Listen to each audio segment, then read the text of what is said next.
Jovan, Buha! Buha! Yo, I'm Jovan Buha, NBA reporter and analyst for Buha's Block, and welcome to another live show.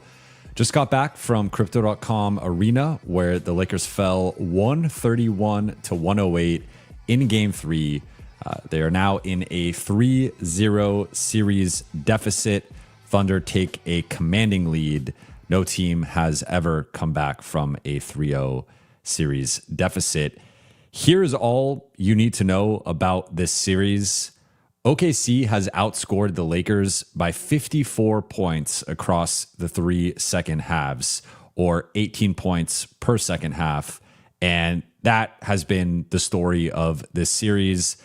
It has looked a little bit different in each time in terms of what has gone wrong for LA and what has gone right for OKC, but they have blitzed the Lakers in all 3 second halves.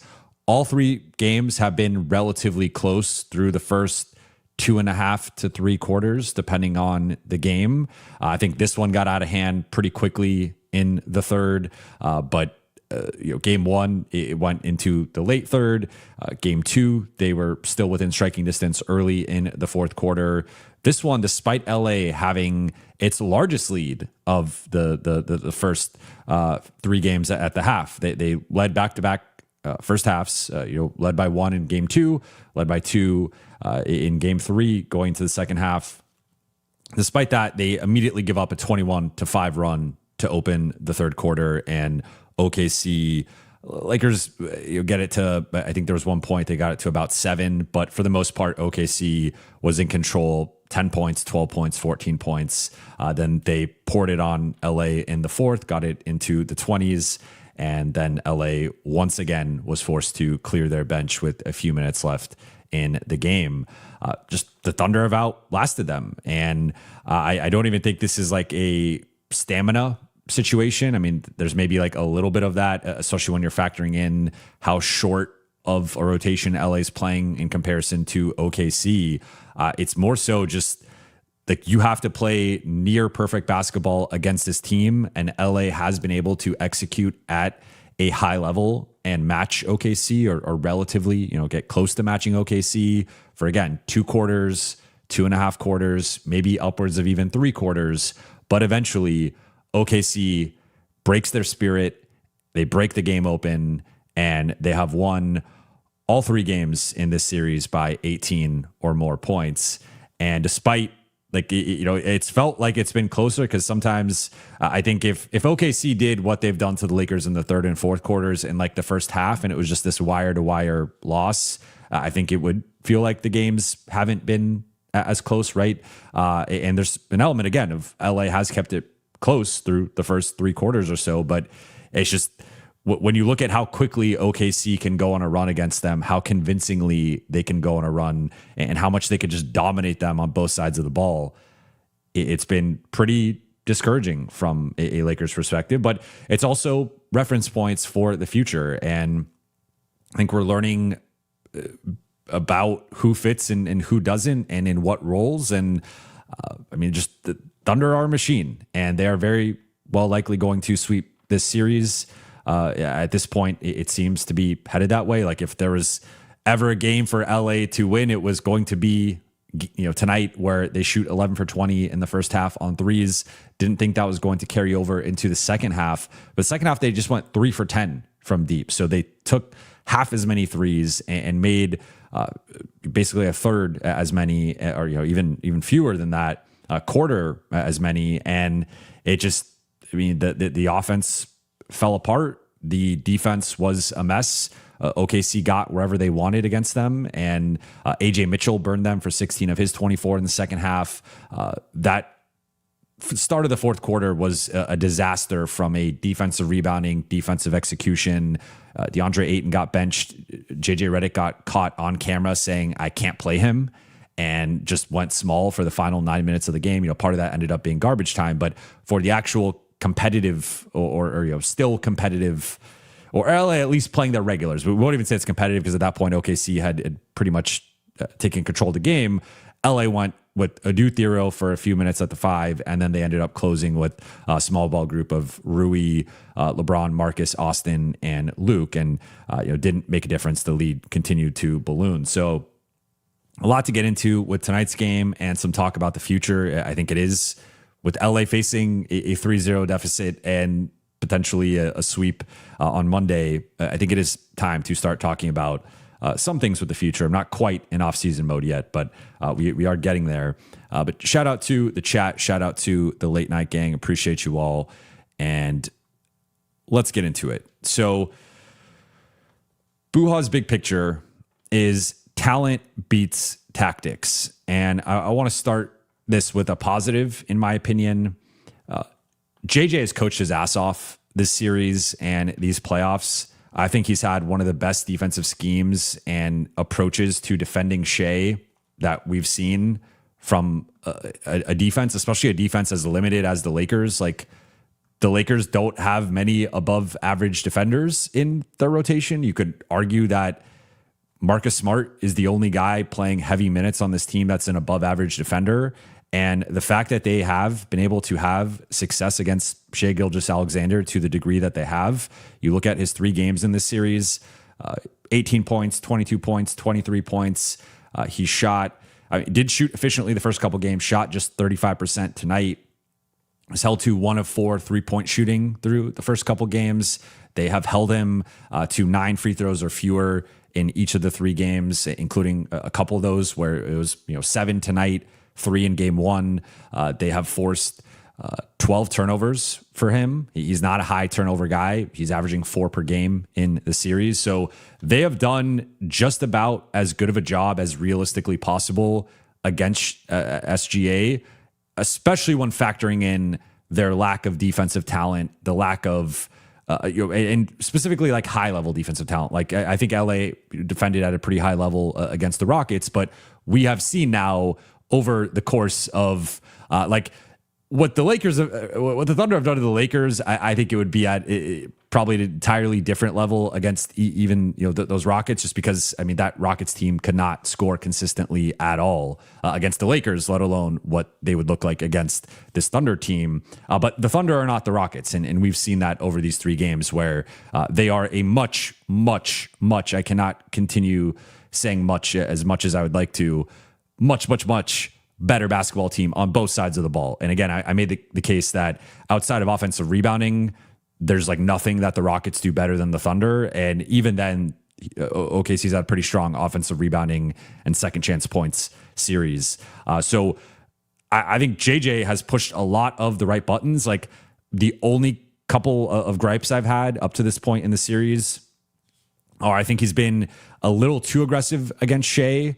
And we saw that OKC started to hit some threes early in the game. They caught fire, and then JJ switched from the doubling to flooding and playing Shai more straight up, and then just sending aggressive help in his driving lanes and passing lanes.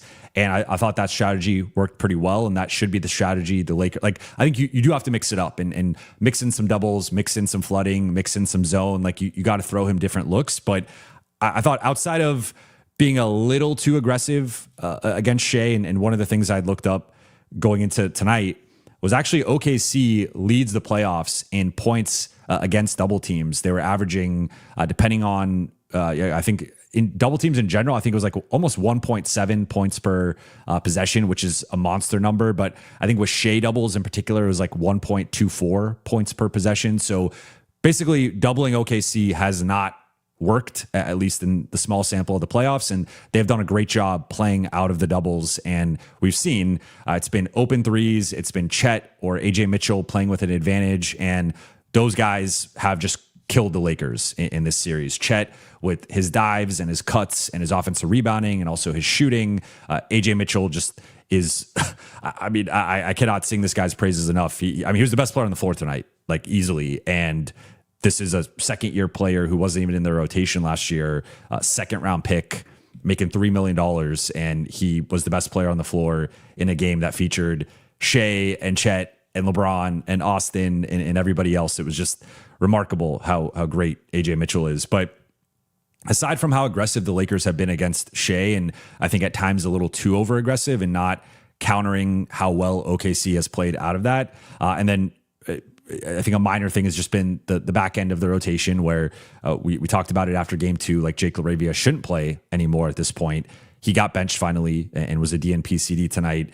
Adu gave some spirited minutes. That there's some ups and downs. He continues to be really raw on the offensive end, but he led the team in rebounding and just there's the athleticism that really pops, the energy, the hustle, the grit, the heart. Like Adu showed a lot tonight that I think is promising and should be a launch pad for the rest of his career. But like outside of the over-aggression against Shea and not fully agreeing with like how he's deployed the back end of the rotation, I think he's mainly pushed the right buttons in this series on both sides of the ball. I think the Lakers have been pretty organized offensively. The execution hasn't always been there. The shot making hasn't always been there, but they've gotten a lot of good looks offensively, and I just haven't quite been able to capitalize consistently. And then just in general have struggled with ball pressure all season. So there is an element of they're going to turn the ball over against OKC because that's just what this group does. But then defensively, OKC has progressively been better offensively against LA's defense and progressively looked more comfortable. And just the shot making tonight was at a very high level. They shot 56% tonight and made 17 threes.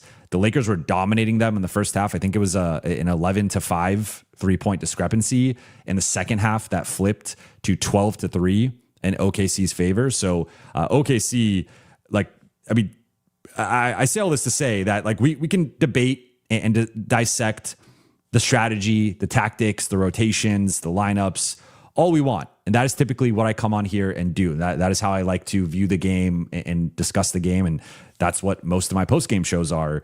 But the fact of the matter is OKC just has far more talent and skill and athleticism and defense and toughness and versatility than these Lakers. And I think LA's goal this offseason needs to be closing that gap in several of those areas. Now, I don't think, if Rob Pelinka could pull off a complete overhaul this summer and find a way to fill all those gaps, I would be astonished just because that's a really tall task. But LA needs to find a way to close some of those gaps. So again, I'm specifically mentioning skill, talent, athleticism, defense, toughness, and versatility. The Lakers need to add at least in like 3 of those 6 categories in like a meaningful way. And that needs to be the way that they approach this offseason is like this OKC team is not going anywhere. And there's been stretches of time where like in the early 2000s, all around the league, everyone beefed up. We need more centers to throw at Shaq. Then in the mid to late 2010s, it became we need better shooting, better small ball groups, better versatility to match up with the Warriors. And then recently we've seen an influx of like teams trying to beef up to match up maybe with Jokic and going with the double big looks or playing with more size. Like we've seen throughout the last 20, 25 years that the league shifts with the trends and who are the best players, who are the best teams, and trying to counter that. And the Lakers are going to have to counter this team because for as long as Luka's in his prime, OKC is set up to be this great. And they might lose some guys at some point because of their cap situation and the second apron and whatnot. But I mean, they just spawned AJ Mitchell out of seemingly nowhere. This was a guy who was on their roster last year as a rookie, was not a rotation player. And that's why I've been advocating all season for OKC's better than last year because they have the same roster as last year, but they just did not have AJ Mitchell as a rotation player, and he leapfrogged Isaiah Joe and Andrew Wiggins, Aaron Wiggins, excuse me. I always mess them up. Kason Wallace, Alex Caruso, even Lou Dort. AJ Mitchell's their 4th best player, and on some nights he's their 2nd or 3rd best player. And this dude going from not even being a rotation mainstay to jumping up and being their, I would say, 4th best player on balance, but again, depending on the night, even better. That is like an embarrassment of riches for OKC, who even without AJ Mitchell, I think they'd be in a little bit of a tough spot offensively, just missing J-Dub, but they've not really missed a beat. And you could argue even at AJ Mitchell does some things that J-Dub can't even do offensively. And so this group's not going anywhere. And for the Lakers, I think this offseason needs to be about how do we evaluate this series? How do we feel coming out of this series? And what can we do in the future to, not even in the future, next season, like screw the future, next season, what can we do to better compete with this group? Because I think the truth is, like, people have talked about how this looked with Luka. I think it would be more competitive. I think LA would go to a different level offensively, but I think for adding in Luka, we have to add in J-Dub, who has had some success against the Lakers, at least in the regular season, in the win in LA and then that April 2nd game. I mean, I think it's maybe at best a 6-game series, and even then it could easily be a very competitive 5-game series. And I don't think that's about the foundation. I think the Lakers have a strong foundation here with JJ as the head coach, with Luka as the number 1, with LeBron as, I think with Luka back, the number 2, and then with Austin at the number 3 spot. But it's really been the supporting cast of like, you just compare the two supporting casts and it's not close.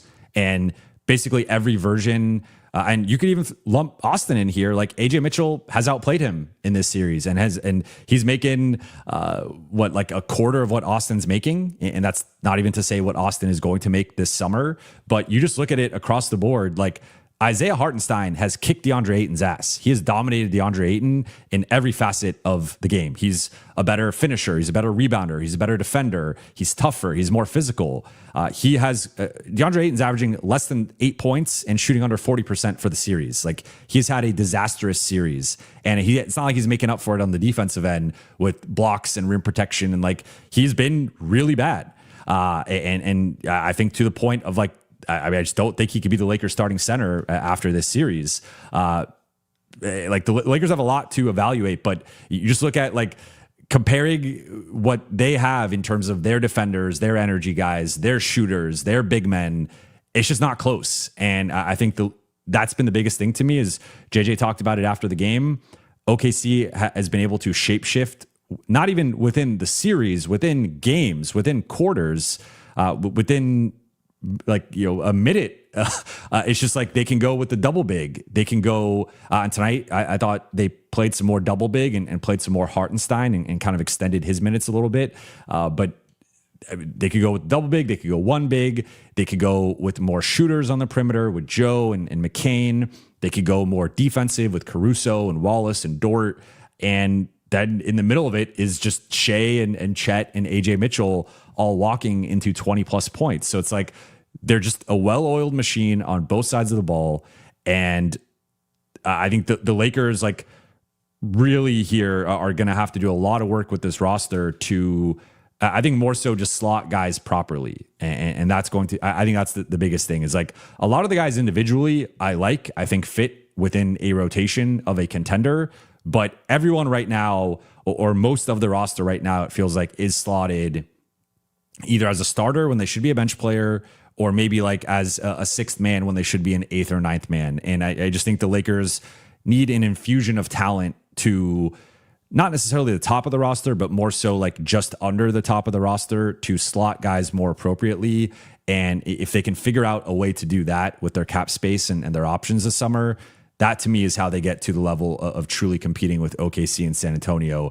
If it's just running it back, or if it's just swapping, like talent for like talent, I just don't think it's really going to make a substantial enough difference. But yeah, I mean, I think that's my big takeaway, is like, this was a measuring stick series. I said in my series preview that this was going to be a big series to show us how close the Lakers are to this group. And obviously with the giant caveat that Luka's not available, and that does warp how we view the series, but it just was like, who can hang and who can't. And I think we've gotten a clearer picture of that. And I think for LA, it should be informing a lot of how they build the roster moving forward.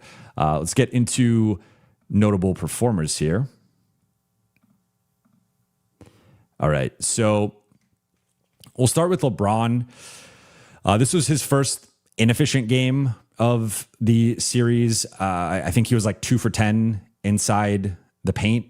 Maybe 3 for 11, something like that. I know, I was simultaneously listening to the broadcast as I was watching, and I think he was 1 for 9 at some point. Then I think he scored. He was 2 for 10. I don't remember if he went 2 for 11, 3 for 11, whatnot, but somewhere in that range of like around 20% or a little bit above. I thought similar to game 2, he dealt with a lot of contact that clearly, I mean, took 4 free throws tonight. I think that easily should have been 6 or 8. But ultimately, the Lakers shot 2.5 as many times as the Thunder in terms of free throws. I don't think that. I mean, I already did not agree with some of the ref conversation over these last couple of days. I think it's been a bit overblown and really just is an excuse for the lack of just the talent and skill gap between these two teams. But if you were believing that, I don't think you can make a credible argument for that when LA shoots 25 free throws and the Thunder shoot 10 tonight. Like I thought it was a pretty.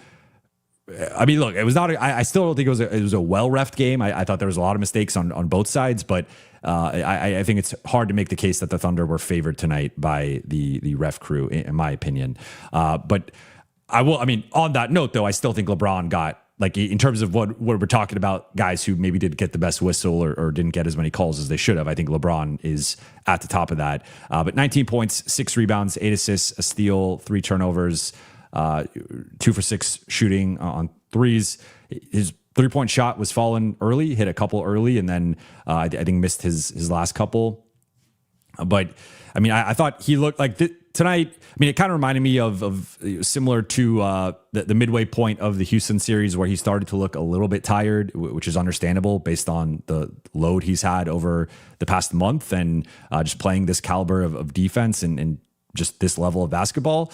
So I did think tonight he looked a little gassed at times, and whether it was some of the sloppiness with the turnovers or just the jumper not quite being there at the same level it was over the first couple games of the series. But you know, I think again, like LA could spam him more in the post, and they just have not done that as much as I think they should, and then play out of it. Like I felt like they had a proof of concept with the Houston series, and again, OKC is a much better defense than Houston, but I still felt like they have not gone to that as much as they probably should have, and it's been a lot more high pick and roll or side pick and roll into trying to mismatch hunt, which I think is a viable strategy to a degree, but against this team, it just hasn't worked to the same level. Then Rui, 21 points, 5 rebounds, 4 assists, 7 for 14 shooting, 5 for 8 on threes. He just is having one of the best. I mean, he leads the NBA in all-time 3-point percentage in the playoffs, but just this shooting stretch that he's had in the postseason has been remarkable, and he's been such a big part of what LA's been doing offensively, and the like sliver of offensive success that they've had has been like Rui's been a big factor as a weak side shooting threat, and also a guy who can rack the closeout and hit the pull up midi. I thought he and Austin connected well tonight in terms of the driving kick game and Rui relocating for open threes. So yeah, I mean, I think he's been playing at a really high level, and I'm curious to see where he fits into LA's future, because I think you can make a strong case based on the way he's played in the playoffs. Like he should be a part of LA's future. At the same time, if they are running it back to a degree, particularly with Luka, Austin, and LeBron, I think that does slot Rui more as a bench guy.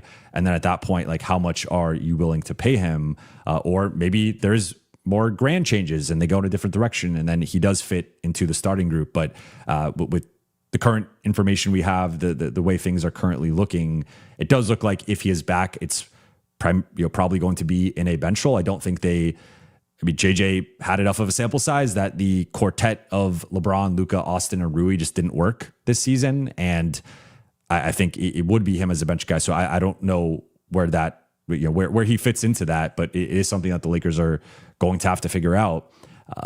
Austin, we're going to have a larger conversation about Austin. I think, it's probably worth its own 45 minutes to 50 minutes on his series, his playoffs, his season, and where he's at and where he fits in and what's an appropriate contract for him this summer. I think the good tonight was, I think the passing has been at a very high level through the first 3 games. And that was something that he did not in my opinion, quite have in the season series against OKC. So I think his reads as a passer, particularly, he was feeding Rui and Luke for several of their threes. And I just think his ability to get downhill in the pick and roll, touch the paint, and spray out to shooters has been one of LA's reliable forms of offense. So I thought like that led the group with 9 assists tonight. And I thought was able in the second half to get downhill a bit, get to the free throw line.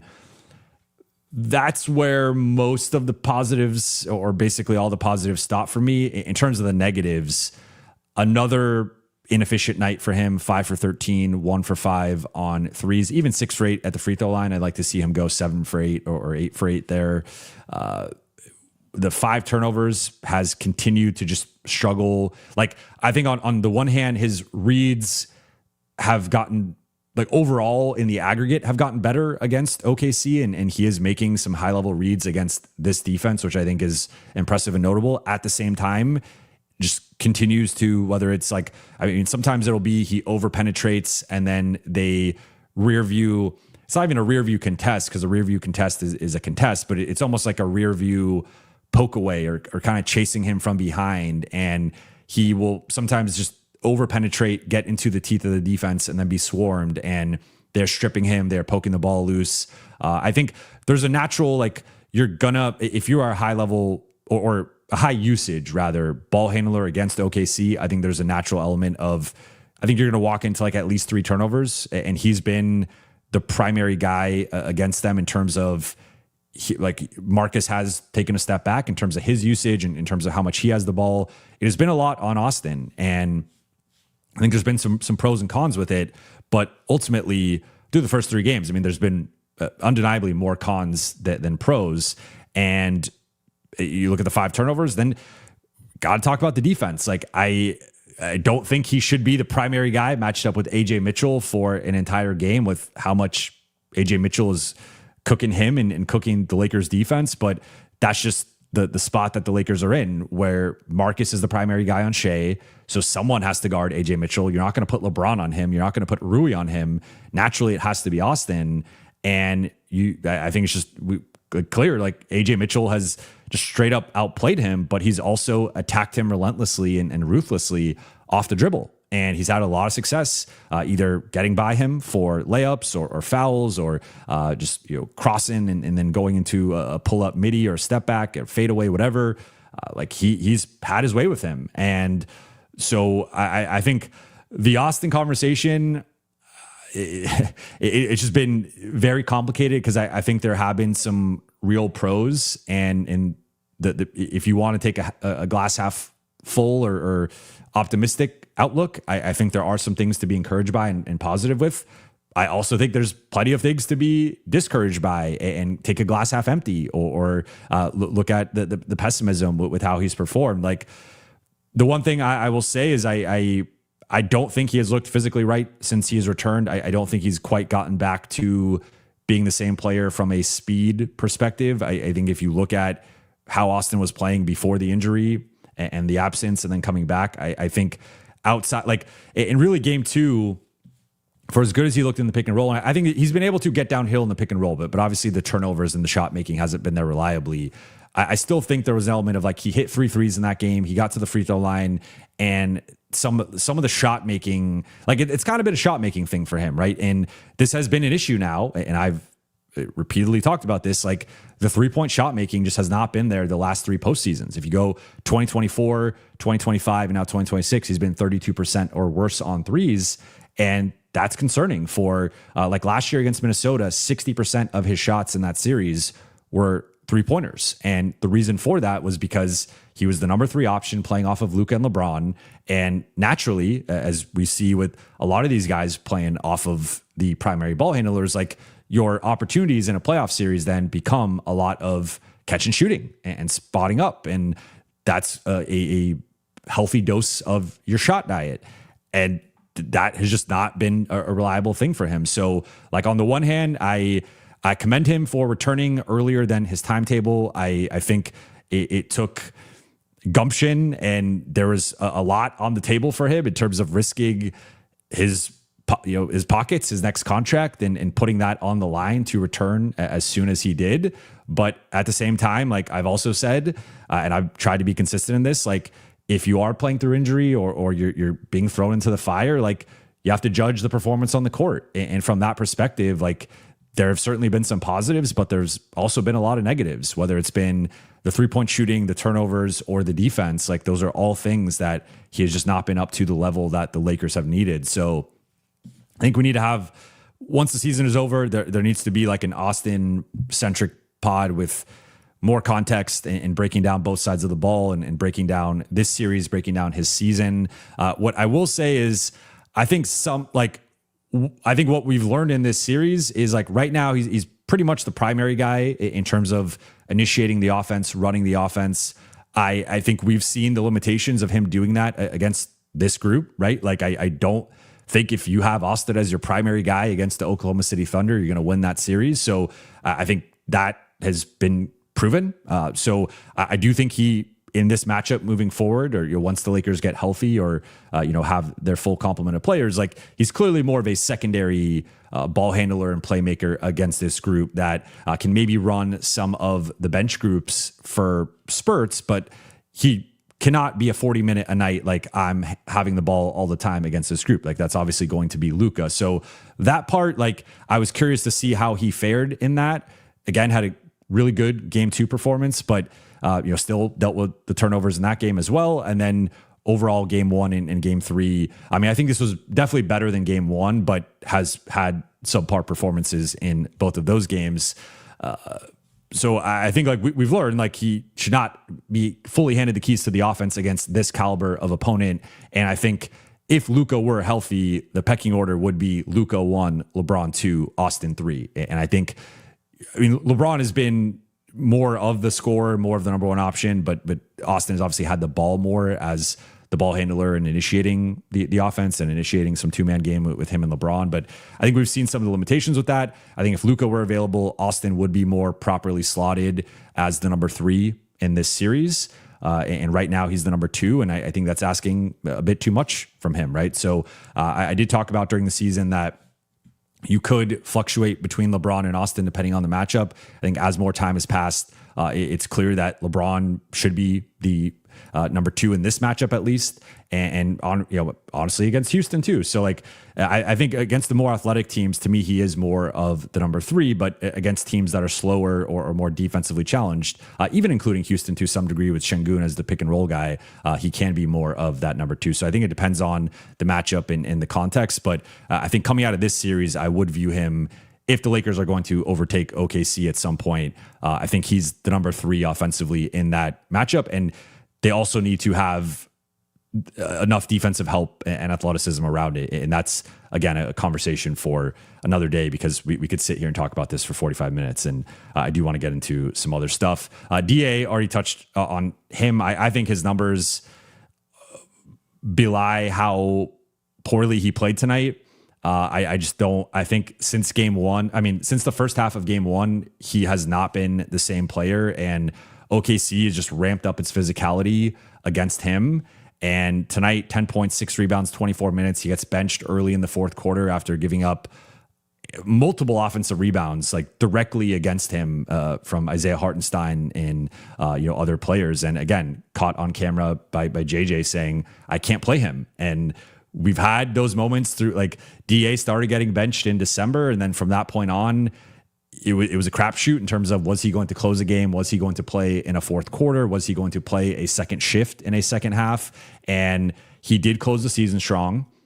He did play really well against Houston in the first round, but like, we've seen a limitation here of, I think at times he's looked like borderline unplayable in this series, and barely like a playable backup. Like I think his future should be as a backup, but whether it's the Lakers or elsewhere. But he's just been, it's been Chet and Isaiah Hartenstein just dominating him. And tonight he made up for his lack of involvement offensively with some putbacks offensively. Like he had that stretch to start the third quarter where he got some putbacks, and that was honestly more so like they were just straight up ignoring him. And I mean, I'd have to rewatch on the film, but to my recollection, it was like they just stopped like even thinking about DA, and they're like, we're going to focus elsewhere. And then it's like, okay, he's wide open for a putback, or there was off an offensive rebound. Remember, like there's like a loose ball that just rolls to him. He's wide open, gets a dunk. But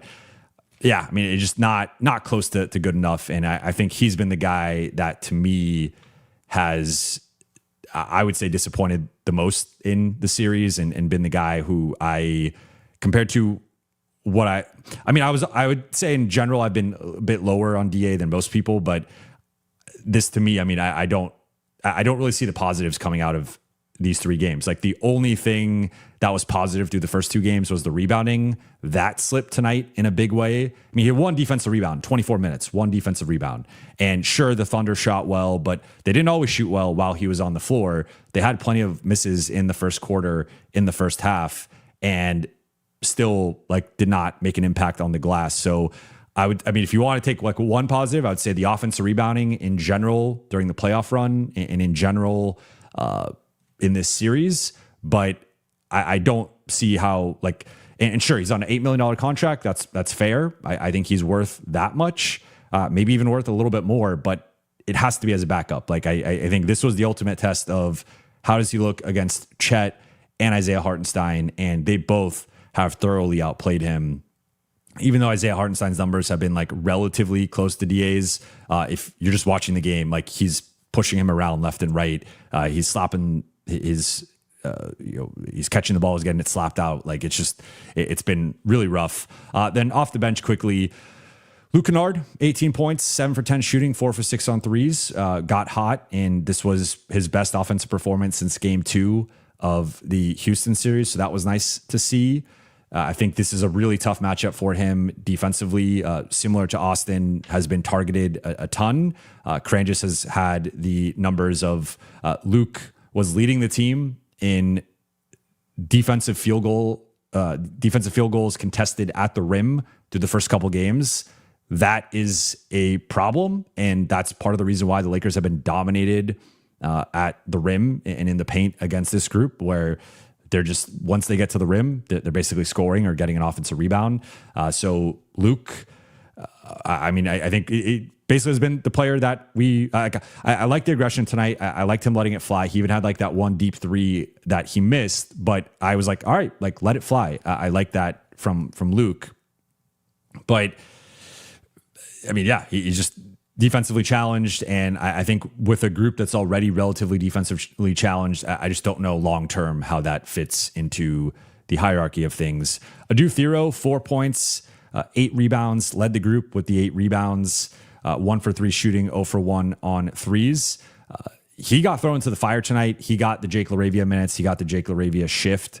And the 4 points, like one of those was in garbage time where he got an and one. But, in the thick of the game, I thought he did some, like the rebounding really popped with some of the offensive rebounds and just he's like catching these rebounds with like the top of his head, like near the top of the rim. Right. And he's just such a freak athlete that it really pops and you feel that like that there's no one rebounding the ball quite like him in terms of like the aesthetics of it. Right.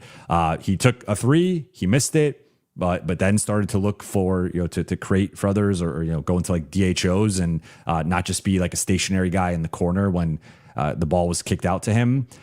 Clearly like very raw on the offensive end.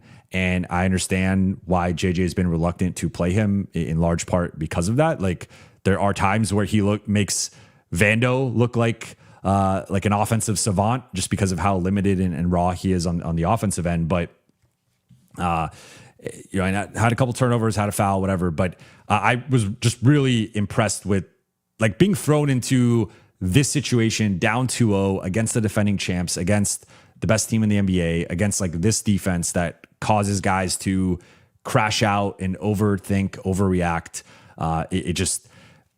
I thought like all things considered and being a second round pick who barely played during the season, like I thought overall there was far more positives than negatives with Thero. And I think this should be like, this should only or result in his role growing moving forward. And I think the people who've been advocating for him to get more of a chance, like again, it wasn't perfect and it wasn't quite as impactful as maybe.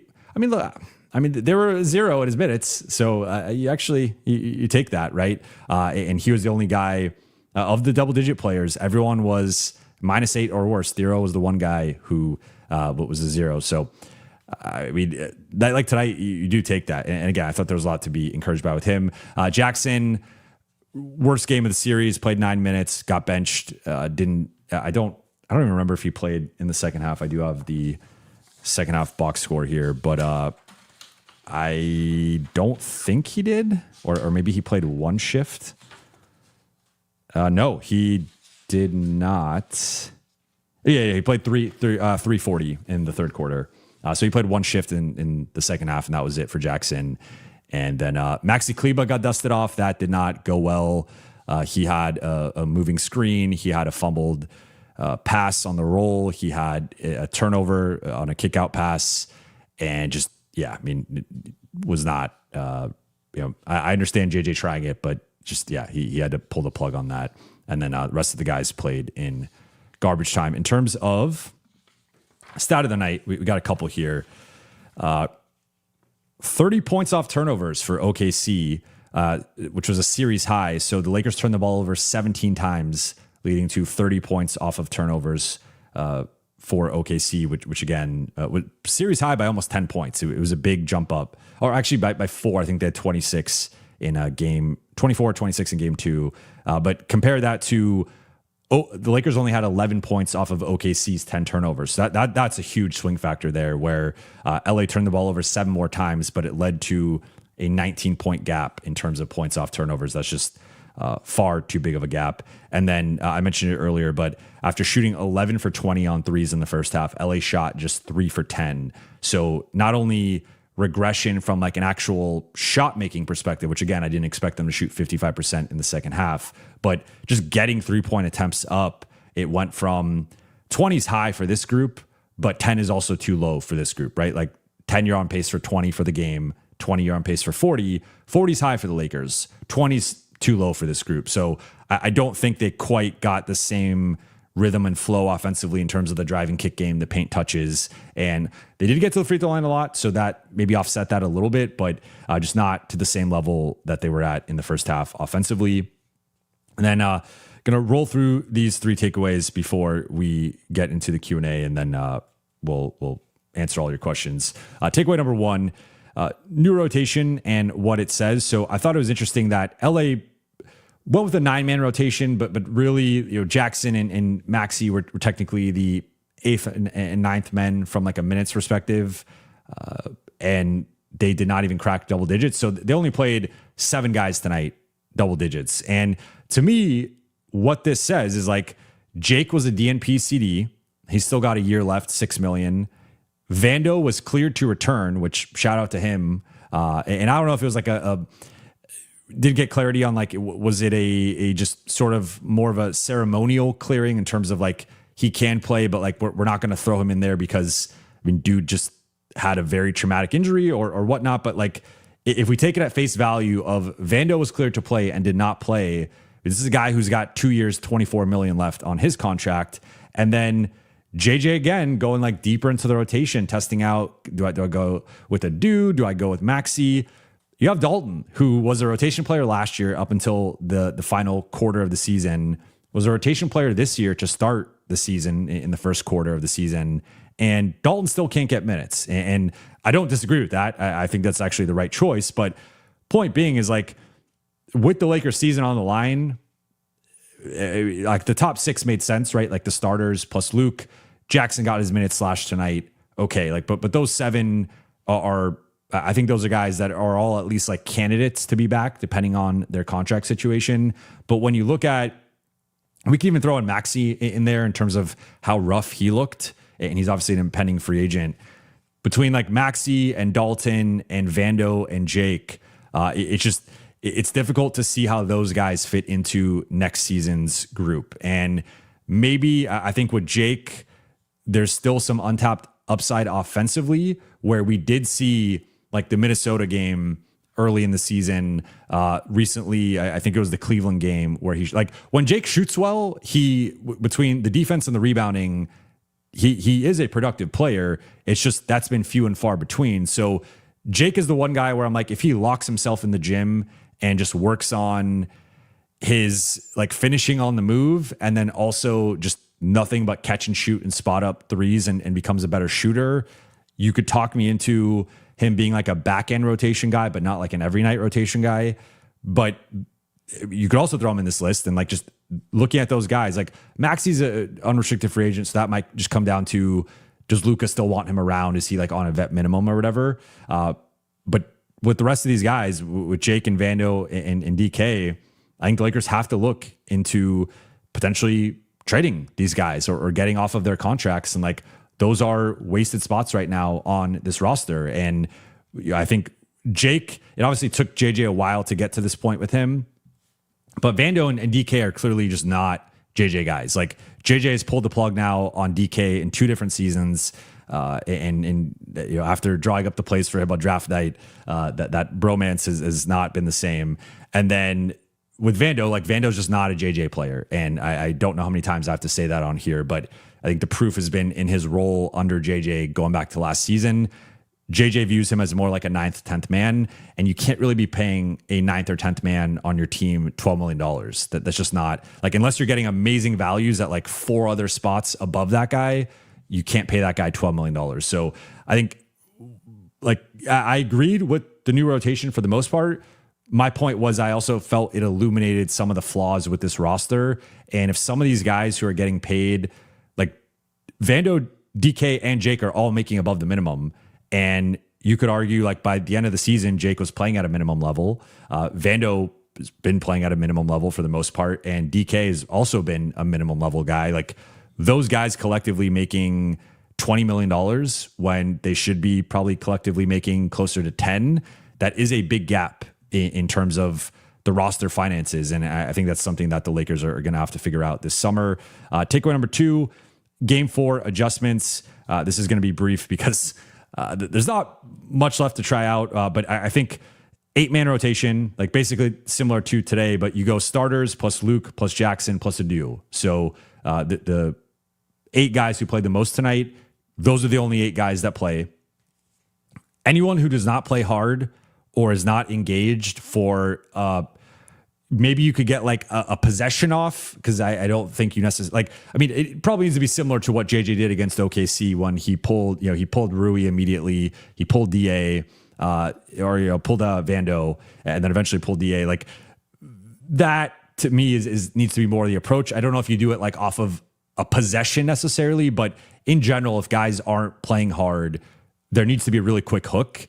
And maybe at some point you start getting a little deeper in the rotation, but I think ideally it needs to just be like more of a punishment of like, hey, you took a couple of possessions off, like you're going to get benched for the next 5 minutes and like have to think about this and like sit with it. We will put you back in, but you better be playing harder when you go back in, because you could always be like playing the game of like, let's make a point, let's bench this guy, let's do this. But like at this point, like the Lakers need to win. And to win, you ultimately need to be playing your best players. So I think there needs to be like some leeway here of, even with DA, for as bad as he's been, I don't think you can just outright bench DA. And he still has been better probably than Jackson over the totality of the series. He's still better than Maxey. So you're limited with your alternatives. But I think you can, if DA has a couple possessions in a row where he doesn't rotate once, he doesn't box out once, it's like, all right, quick hook, you'll come back in a little later. But it needs to be like throwing everything out there in terms of the kitchen sink with the rotation. I think they need to try to replicate their second quarter of game 2 success and the first half of game 3 success in terms of the driving kick offense. And like that, I mean, those 3 quarters have been the best 3 quarters of the series for LA, and just how they've looked offensively. And I think they need to do their best to try to replicate that for a full game, right? Like that's what it's going to take, is going to be low turnovers, high level shot making. I know it's very reductive, but that's where LA's at. Like, and that's what they did in the first half. That's why they had a 2-point lead. It's not going to lead to like a big lead, but it should lead to enough of a lead that they can at least be competitive into the fourth. And I think they got to keep flooding SGA in terms of like not the aggressive doubles and allowing OKC to play with an advantage, but more so testing SGA's jumper, testing his rhythm. And if he wants to take, like he took several contested threes tonight. He took several jumpers with a couple guys around him. And he's just like, I'm finally free. I need to rise up and take this shot. If that's the case, then like, let him shoot. And if he torches you and he gets into a certain rhythm, then you can counterbalance that and start to double or get the ball out of his hands. But Shai has not really gotten into a consistent rhythm at all in this series. And a big part of that has been the doubling, but you've seen the impact of that I've said the Lakers have been winning the battle, losing the war. I mean, tonight they still, I thought, won the battle against him, lost the war. But like, I think we saw a better game plan progressively starting in like late first quarter against him. And then takeaway number 3, somewhat of a future conversation here and what some of the stuff we've already touched on. But I think LA's needs this summer are as clear as ever. I thought they were clear going into the season. I thought they've been clear throughout the season. And I think they're crystal clear now coming out of this series. They need a better starting center and a two-way wing, a starting two-way wing. And that could come, I think ideally that comes in the form of like a nominal 3, but a guy who could play 3 in the 2, 3 in the 4, 2 through 4, whatever. But like those are the two clear needs of, if you are, which it seems to be the case right now, running it back with Luka, LeBron, and Austin, you need a better center than DeAndre Ayton, a guy who's tougher, a guy who's more physical, a guy who can catch the ball, a guy who's a better rim protector, a guy who plays with more motor. You need to replace that. And ideally, I think you need to slot Marcus in a bit of a smaller role, more so from like a health and longevity perspective of just, I think we've seen now with Marcus these last few years, like he's going to miss 20 to 25 games at least each season. And I think getting him more in like a low to mid 20s role as a high, like kind of, similar to what like Alex Caruso does for the Thunder or even Kayson, like kind of in the Wallace Caruso role and adding a real two-way wing that, with size, that to me is like a more appropriate slotting. So if you go into next season with a better starting center, the big 3, a two-way wing, and then like Marcus and Rui are your 6th and 7th men, and maybe even DA is your backup center, or you have DA and Jackson as like 2 backups, and it just kind of depends on the matchup, depends on how they're playing. And then you add in like another guy, maybe you get someone with an exception or someone value at the minimum. That to me is a better approach. Like my goals would be new starting center, new two-way wing, Marcus and Rui are your 6th and 7th men. And if you go into next season with that, then I think you're in a much more competitive place against the likes of OKC and San Antonio. Big thing with that is going to be they need to limit as few defensive liabilities in the rotation as possible, far more athleticism and defense and motor. They do all those things, and not saying they're going to be on OKC's level, because no one might be on OKC's level for the next few years, but I think that gives them a much better chance of seriously competing with them next season. With all that said, let's get into the Q&A here. First one from Gary Singh. Thank you for the super chat. Lakers can't contend with AR making $40 million. Got exposed on defense today. Luka and AR backcourt won't work versus OKC or Spurs. Need more length and quickness. I don't like inherently disagree with this. I think that Austin's starting salary will be below this, or will likely be below this. I mean, we'll see, but because even if he starts out at like 30 million or 32, based on the 8% raises, that would still like it could be something we've talked about, like the Mikal Bridges structure of, it could be like 30, 33, 36, 39, 42, or like 32, 35, 38, 41, 44. And then I guess average annual value ends up being somewhere in like the mid to high 30s. But if you're starting out at 40, that's basically going to be the max. And that's going to be like 40, 43, 46, 49, 52, something like that. And then the average annual value, I think his max is average annual value of 48. So that would be that 5-year, $240 million. I don't think that's going to be the contract this summer.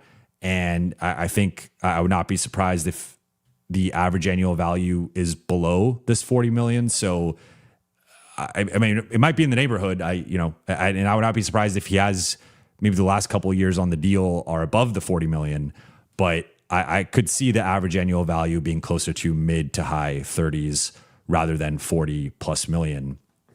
I don't disagree. I have real questions about the Luka AR pairing against OKC and San Antonio specifically. I think against and there's even teams like they cooked Minnesota in the regular season. Now we're not going to see them against Minnesota, so we don't know how that would have looked in a playoff series. And obviously Minnesota goes to a different level. Like they are a collective playoff rising team that I just don't think you can necessarily look at the regular season and be like, that's what Minnesota is going to look like in the playoffs. Like, I mean, Jaden McDaniels has gone to a different level. Like they're just so much better in the playoffs compared to the regular season. But yeah, I mean, they're just real open-ended questions here with how those two guys would look against OKC and San Antonio. What I would say is like, I've made this point countless times before, but like if you are going with those two, and it is more similar to the Dallas build of whether it's Jalen Brunson in 2022 or Kyrie in 2024, and you are putting a backcourt partner with Luka who can be attacked defensively, the way to offset that is with length and athleticism and switchability and defensive versatility and motor. That's what Dallas did in 2022. That's what Dallas did in 2024.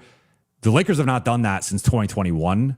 I would say 2021 was the last time the Lakers had a legit group. I mean, they had the best defense in the NBA that season, but that was the last time they had a group that was high. I mean, that was still Caruso and KCP and Kuzma and Dennis Schroeder. And like they had guys who got after it and played with a certain level of motor and physicality and force. And there were some trade-offs, like that group could go cold from three, as we saw in the first round against Phoenix that year. But there was a collective energy and spirit and just, I mean, most of the rotation was solid defensively. So point being is if the Lakers do go the Luka AR route, which I think they will, as of right now, I don't think anything has changed. I think maybe the contract number might change a little bit here, but I don't think anything's changed in terms of the Lakers planning. If that is the plan, then I think this is where guys like Rui and Luke become really interesting because like isolated in a vacuum, have Rui and Luke been guys that should be back next season? Yes, I think so. Isolated in the context of how do they fit within this idea of like, we want to build the most athletic, defensive, high motor group around Luka and Austin. That's where they both fall short, in my opinion. So it doesn't mean you can't bring back one or even both of them, but I think I mean, I've been saying for a few months now, I think it probably is more of a Rui versus Luke debate. Between the two, I think Rui's clearly the answer. Now, he is going to make more money than Luke, but even with that, I would still prefer to keep Rui compared to Luke. But yeah, I mean, I'm really interested to see where the contract situation ends up and also how LA approaches the rest of the roster, because I think if they just run it back and make like a tweak or two, like even Walker Kessler, I would love Walker Kessler. I've been a big Walker Kessler fan for the last couple of years for LA. Walker Kessler is not fixing this entirely. Like he's helping it. I think he's a much better rim protector, better rebounder, higher motor player, better hands than DA, but he's not fixing all of LA's problems. Like they still have other problems that need to be addressed. So yeah, I mean, I would say like my two primary concerns right now are how LA looks against those two teams in particular. Mint Millions, Lakers have the worst crowd in the NBA. It's pathetic. Thank you for the super chat. I would say I would not go that far. As someone who has been to every NBA arena and seen a lot of home crowds, like however down you are to the Lakers home crowd, trust me. I mean, I would just say go back to the first round. Like, look at how bad Houston's first round crowd was. And that's been a thought of mine, like throughout covering games in Houston. Like there's a lot of empty seats and it's not a really engaged crowd. And I mean, they did give them something to be really engaged with like that fourth quarter in game 3 and part of game 4, or most of game 4. But I would not say the Lakers have the worst crowd in the NBA. Now, has it been a bit subpar, particularly in Game 5 against Houston and tonight? I would say so. I would also say, I mean, it had its moments in the first half, but I also think like the thing with OKC, and this was something that I talked about a little bit earlier, like they just respond, like any run the Lakers have had in this series has been quickly met with OKC silencing them or matching them with their own run. And it's like LA has not really had an extended, like I'd be curious to know, and I don't know off the top of my head, like what's been LA's like best run of the series, because it's felt like they've had these like 12-2 runs, 12-4, 14-4, whatever, but they haven't had like the monster runs that OKC has had, right? Like OKC, again, tonight opens the third quarter with a 21-5 run. LA hasn't had a 21-5 run in this series.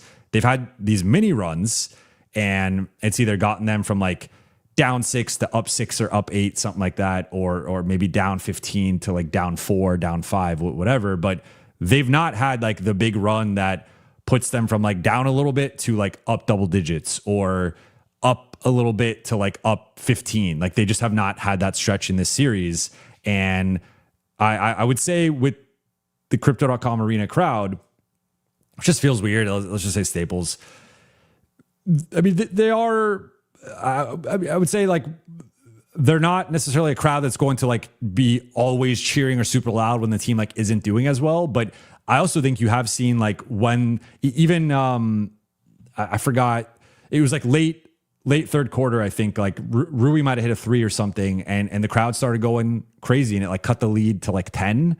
And like the crowd was looking like, I think the crowd looks for like moments to ramp up and be excited, but the Lakers have not given them a lot of those moments over the last couple of home games. Now, could you make an argument that they should still be louder or more passionate or engaged, like even when the crowd or even when the team is down, and try to like lift them up more? Sure. And I think there are some crowds that do that, but I don't think they're the worst crowd in the NBA. I think that's like, trust me, there's a lot of arenas, even with the Lakers in town, that will be like almost half full, or like 60-70% full. And now it's just a little different in the playoffs, but yeah, I mean, I don't think they're quite there. Jose, thank you for the super chat. Seen enough. Reeves isn't the long-term second option. So, yeah, I mean, I'm not really going to argue with this. I think my like takeaway, I guess, or one of my takeaways coming out of the playoff series is I think he's more of a number 3 than a number 2, and the best version of LA would be him slotted at number 3 rather than number 2. And then that does also get into the money conversation, because I think if we are talking about the 5 years, $240 million and the average annual value of nearly $50 million, that is number 2 money, not number 3 money. I think number 3 money is more in that $35 to $40 million range. And of course, it'd be great if you have an AJ Mitchell as your number 3 and he's making $3 million. But like if we're looking at like most number 3s across the league, that 35 to 40 kind of puts you in that, Aaron Gordon range, for example, and looking at some of the other number 3s across the league, or like a Derek White or someone like that. So I think Austin's in that range, but the number 2 range of making $50 million a year, I think right now it's tough to justify that based on what we've seen in the postseason. And again, I do give him an ounce of grace for returning, and I think if you have watched Austin in the playoffs and think he looks exactly the same as he did before the injury, like I don't think you're being honest about Austin. But at the same time, he chose to return and put his future or his contract like on the line to some degree. And with some of the struggles he's had, it perpetuates some of the narratives and some of the notions that have been out there with him. And it's just like that it becomes hard to justify paying him to the number 2 level, right? I think he had his moments in game 2, and I thought he had some moments at the end of the Rockets series, but it's hard to look at. I mean, he's only played 5 games in the playoffs so far, but looking at those 5 games overall, It's tough to be like, we need to pay this guy $50 million to be our number 2. Like, that's just not how he's looked. Lake Show Yo 96, thank you for the super chat. In the infamous words of Magic, I won't be here for game 4. See y'all next season after Rob fails miserably this summer and uses optionality again. We got Magic and Rob both quoted in the same super chat. I appreciate the creativity. Look, I hope you're here at least for the post-game show after game 4, and it'll be a event sesh for everybody. But I'm skeptical that they can pull off as much as they probably need to pull off to make them like a true blue contender, but we'll see. I think they are going to be aggressive. I think they are going to take some swings, but I also think they need to somehow they need to like keep the core of the group, add 2 starters, and add another like key bench guy or 2. And I just think it sounds easy to do with $55 million or whatever it ends up being, but I think it's actually a little bit more complicated than that. And I'm curious to see, like, they have not had, this is their most pressure packed summer, I would say, since 2022, maybe, because I was coming off of the first Russ year. And I mean, they didn't really do much that summer. They did the Pat Bev trade, but then they end up flipping Russ in 2023. They are coming off the conference finals, so it's like, let's run it back with some tweaks. 2024, their big thing is flipping out JJ and then flipping out Darvin for JJ and then kind of running it back again with the same group. And then even from last year to this year, they added DA, like Marcus replaced DFS functionally, and then they added DA and Jake. This is first summer in probably like a half decade where there's like real pressure on like, what are you going to do? And I mean, I think there should have been that pressure every summer, but that's not how they approached it necessarily. But now it's on, and we'll see like that there's really no more excuses or cover.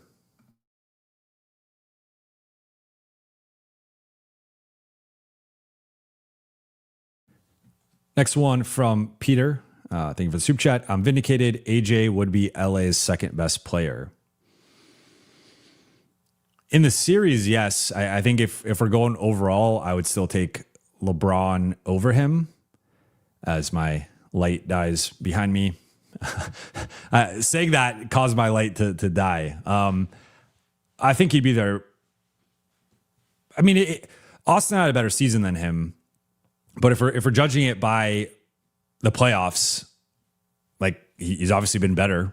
So definitely in the series, I would say, if you want to weigh the playoffs more than the regular season, which I think is totally fair, if that's, or I think I weigh it more. It's just like, is it like 60% versus 40%, 70% versus 30%? I think there was a notable gap between Austin and AJ in the regular season, but there's also been a notable gap between them in the playoffs. So yeah, I mean, you can make that case for sure. SSDD SRSE, thank you for the super chat. Cringe depth disparity, good game, Adam Silver, boring games. Well, I would not put the depth disparity on Adam Silver. I would put that on Rob Pelinka. Now, and to also be fair to Rob, OKC has a depth advantage on basically every team in the league. Like I think the depth would stand out against New York and against Cleveland and against Detroit and against even San Antonio. Like San Antonio does not go 12, 13 deep the way that OKC does. Like that's a very OKC specific thing. But these games have been boring to degree. I mean, especially if you're a Laker. I mean, if you're a Laker fan, they've been depressing. But the rest of the playoffs, like Minnesota, San Antonio has had its moments. Cleveland, Detroit now is getting interesting. New York has, Philly had a better game 3, but New York has been in control of that. Lake Show Yo, thank you for the super chat. AR is fine as a 6th man role, but to be the number 2, no. Well, the one thing I would say to this is that there's a big gap between being the number 2 and being the 6th man, right? 3, 4, 5, 6, and now obviously 6-man doesn't necessarily mean you're 6. For a lot of teams, a 6-man is more of the number 3 or the number 4 option. So I mean, up to the earlier point, like I think at this point, it is tough, at least in a playoff context, to make the case for him to be a number 2. But I think he can be a number 3, assuming you have the proper number 1 and number 2, which I think the Lakers have in Luka and LeBron. But I'll say this, like, for the people, like, I know people are down on Austin, and I know there's people who don't want him, like, who don't want to pay him above a certain amount, or who want him to be a 6th man. Like, I think if he is back in LA, it will be in a starting role and at 30, like, starting out 30 or above. And for some people that is going to be too much. And I'm very curious to see how the negotiations unfold and where that number ends up being at. But anyone who thinks he's going to be either signing like a $20 million contract or being restructured into a 6-man role, like, I'm just telling you, that's not going to happen. Like that, and that's not happening from either side. It's not just like an Austin thing. That's not how the Lakers view him. So if he is back, and I think he will be, but obviously a chance that he could be signing elsewhere, or maybe they find a signing trade. That the other thing with a signing trade that people I think have to remember is that Austin has to sign off on a signing trade. Like, a signing trade is not just, oh, Austin, like, this team will give us something for you, let's trade you here. It's, Austin, this team will give us something for you. Are you willing to go there? Are you willing to sign with that team and be a part of that team? So that's the part that I think people have to remember as well with any sign and trade. It's not as simple as, like, Austin will only be traded or on another team if he wants to be. Of course, the Lakers can also just say, hey, we're not paying you above X amount. And if it offends him or he doesn't want to agree to that, he could just go somewhere else, or agree to a sign and trade to go somewhere else. But I don't think that's going to happen. I still think the floor is going to be 30 plus million. And I think if he is back, it's going to be as the number 2 or the number 3. David, thank you for the super chat. Could Luka's 24 Mavs beat this OKC team? Need more 3-and-D than AR in backcourt. AR has not Kyrie's firepower to prioritize over D. Let Caruso go. Still hurts.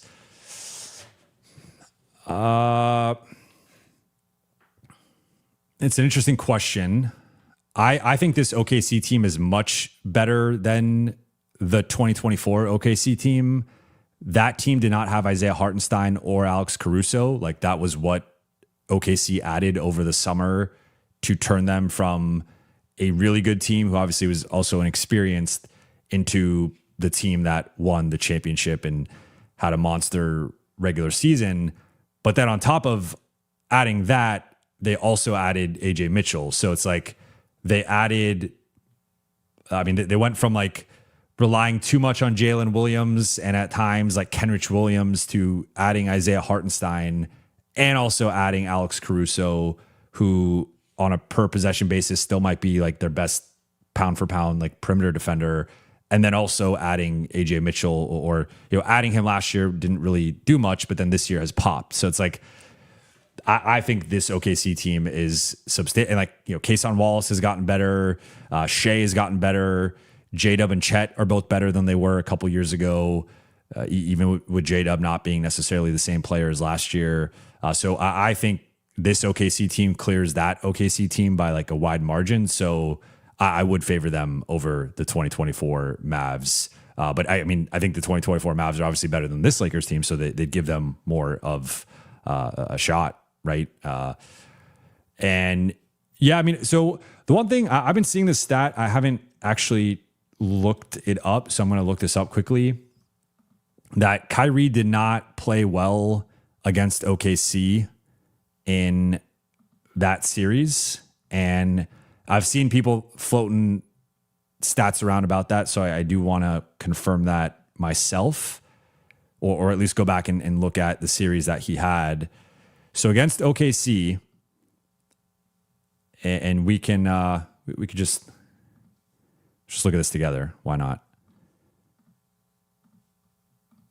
So here's Kyrie's game log. Now it was a 6-game series. Dallas won 4-2. Kyrie averaged 15.7 points, shot 44% from the floor, 42% on threes, 2 rebounds, 6 assists, 1 steal, 1 block. So really good 3-point shooting, subpar 2-point shooting. Solid. I mean, I remember the series, but like I would have to go back and actually watch it to comment on his defense, but obviously some defensive playmaking with nearly 2 stocks. But 16 points and 6 assists.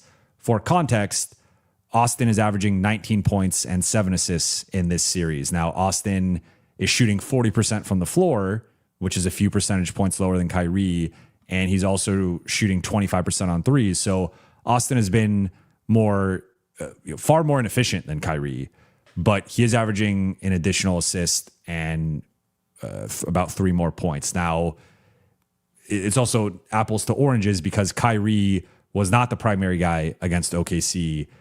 Luka was, and Kyrie was playing off of that. And I guess there's still an element of that with Austin playing off of LeBron, but like Austin is in a more, I would say, higher usage role right now than he would be if Luka was around. I mean, we could also compare their usage quickly. I mean, point being, like I would have to go back and rewatch parts. Like I do agree that Kyrie, there's an element of I mean, like Kyrie's credentials are Kyrie's credentials. So I'm not comparing the credentials between the two guys. And there is an element of shot making. There is an element of clutch shot making. Kyrie's handle, his speed, his shake, his ability to create off the dribble, both for himself and others, like is at a different level than Austin's. But I think point being that some have pointed out on X that at least that I've seen, like his numbers weren't like jumping off the page necessarily. Like 16 and 6 on middling efficiency or even subpar efficiency isn't. I mean, it's the efficiency is definitely better than Austin's, but Austin's like raw numbers are better. But again, it's not a fully appropriate comparison because Kyrie, I think, was in a lesser role than Austin is right now. Gary Singh, thank you for the super chat. Didn't like Braun's body language on defense. Felt like he should have been more aggressive offensively when OKC went on a run, missed a couple shots, and became passive. Yeah, I don't necessarily disagree. I think one of the things that stood out with LeBron is he's only averaging 4 rebounds per game in this series. And I had talked about his rebounding earlier in the season and just how it was not quite like that had been one of the areas he had slipped statistically. Like he's always been, I mean, you look at basically going back, the last time LeBron averaged around 6 rebounds a game was the 2014-15 season. So you're going back over a decade. This year he averaged 6. And then if you look at the playoffs, LeBron's averaging 6 rebounds per game. The last time he was in that range, he's never been in that range. The fewest rebounds he's ever averaged are 7. He's done that a couple times in 2014 and in 2021 and then 2024. So yeah, he's never averaged fewer than 7 rebounds per game. He's at 6 right now. So the rebounding has slipped a bit. And I think that's an area that's like pretty important, especially when you're looking at Rui and DA and those guys sometimes losing their physical matchups. I think that's been an area where he could probably be a little bit better. But he's also been in a tough spot sometimes because they are hiding him on Lou Dort. So that is a tough rotation. Like he's over helping right off of Lou to a degree, or he's often on a guy he can help off of or just will help off of, Caruso, Dort, whoever. But I would say I think the defensive physicality has probably like he's had situations where he's been switched on to Chet or switched on to Hartenstein. I think like post defense 1-on-1, he's been fine. But in terms of finding somebody to box out, crack them, go get the rebound, or some of the rotation, like, there's been times where I feel like it's not necessarily even been his rotation, but he's been in the vicinity and like, if you're just comparing who's going to make more of a difference on the back line, like LeBron or Austin or LeBron or Luke or some of the guys that have been out there, it's like it's still clearly LeBron. And I think at times it has felt like he's conserving some of his energy defensively. Now, he's 41 and he's carrying a massive offensive load and he's carried the Lakers post Luka and Austin, so I do give him some grace on that. But it is something that I also think the Lakers have to figure out if they are going to go with the same roster build of, I think that the Rui and DA spots have to be higher motor, better defensive players. Like that's just the fact of the matter. And I've, if you have Rudy Gobert and Jaden McDaniels there, you have Chet Holmgren and Lou Dort or J-Dub there, or Hartenstein and Dort, whatever. It's different than having DA and Rui there, right? So that's where, again, I mentioned it with Rui too. Like you just have to account for like a DA, LeBron, Rui front court is just pretty low activity defensively, and they can, I think, collectively rebound to a certain degree well, but there are some cracks in the defense, and I think the Lakers, like that's the area that they have to really plug up, in my opinion, like moving forward. Peter, thank you for the super chat. AR is a really good player, but we have to remember he was undrafted. LA should re-sign him, but he is not a second option. It will come down to years and money. Yeah, anyone saying he's not a second option, I am not disagreeing with that. I think he is now I would say, even when I've talked about his money and I've been a little bit, like I've not been talking about it at the max level, and I've been a little bit lower on that. I've been thinking of it more as like number 3 option money rather than number 2 option money. But if there was any doubt or where are we at with that, like I think it's been clear that he, like the 240, I think would just be too much. Like there's no other way around that, in my opinion. Now, if the Lakers give that to him and they feel like he is the number 2 and that's what the contract they want to give him, like then so be it. And we will analyze that and talk about that then. But I'm with you. Like I think it will be a 4 or 5 year deal, and it will be somewhere in that, I think average annual, at least in the mid 30s, if not high 30s, but we'll see. Peter, thank you for the super chat. OKC versus San Antonio will be for the NBA championship. I would tend to agree. I think those are the 2 best. I mean, those have been the 2 best teams in the league. Those are the 2 best teams in the league. Now, can Detroit or New York make things maybe interesting? And I think New York right now is like the slight favorite to come out of the East. Maybe, especially if either one of those teams suffers an injury. But I think that's going to be an all-time series. I think that's going to be, it's going to be like, I mean, OKC Denver last year was really good. I'm thinking of like kind of, interconference series going back, like Houston, Golden State in 2018. That was like an all-time series that Houston blew. But yeah, I mean, I think it's gonna be like one of those like heavyweight bouts of Lakers Kings back in the day in like 2002. Like it's one of those types of series where I think whoever wins will emerge as the clear favorite in the finals.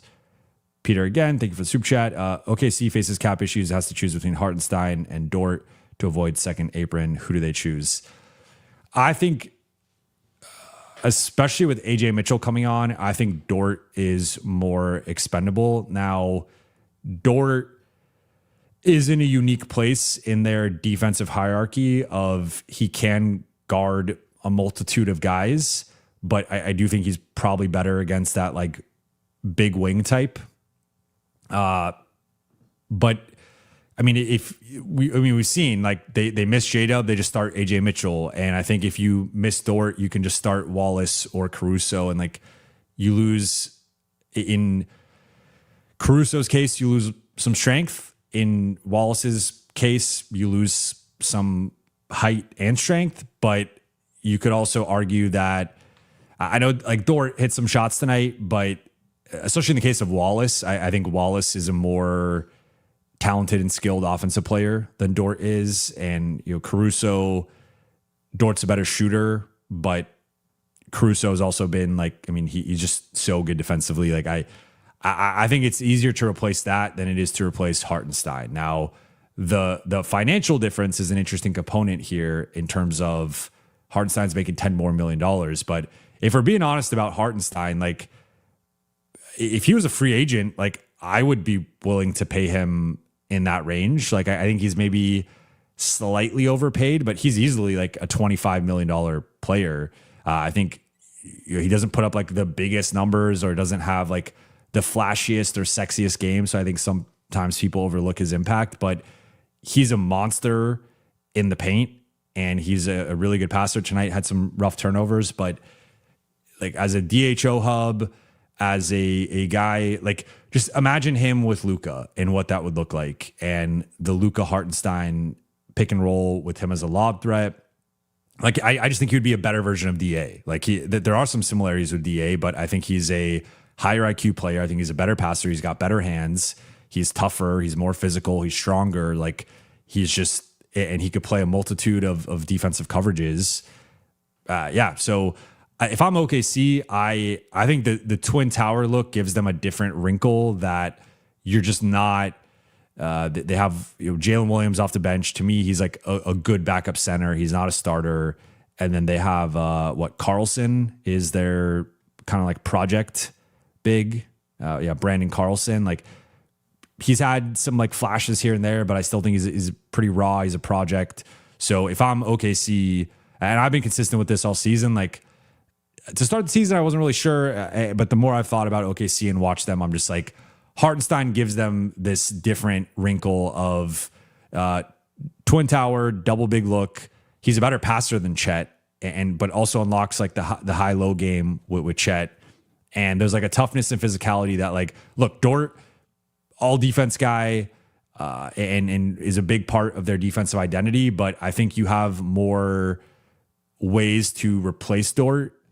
And ultimately, like Dort at times, I think has been a limiting factor offensively for them in a way that Wallace or Caruso could also be. But like, if you just have to pick between these two guys, I think you pick Hartenstein. It's much. I mean, if you look at the center, unless and they don't have cap space to replace him if they lose him. So it's like, if you just lose Hartenstein, you are now starting either a one big look or you're starting Jalen Williams, which I think is a little bit too much for him. And then you're like not really replacing them. The one way I could see them maybe being okay with it would be like if they get, depending on their pick, and if they get a center in or a big in the draft who they like love and think could play that role. But I think Dort is probably a little bit easier to replace for them. And then Peter follows up again. Thank you for the super chat. OKC with a 7% chance to get a top 4 pick tomorrow. SMH. I mean, that would just be straight cruelty from the basketball gods. Musel K 420, thank you for the super chat. Coming back after a long time, I said it before and I'll say it again. If LA pays AR the max, it will set the franchise back 10 years. Good player, but not second option in my opinion. Everyone that continues to say this, like you're not getting me to disagree. I'm not advocating for them to pay him the max. I'm not advocating for him to be the number 2 option. I think with all the reference points and data we have on Austin up to this point, I think he's a really good player. And I think from an offensive perspective, he can be a number 3 and be a good to high level number 3.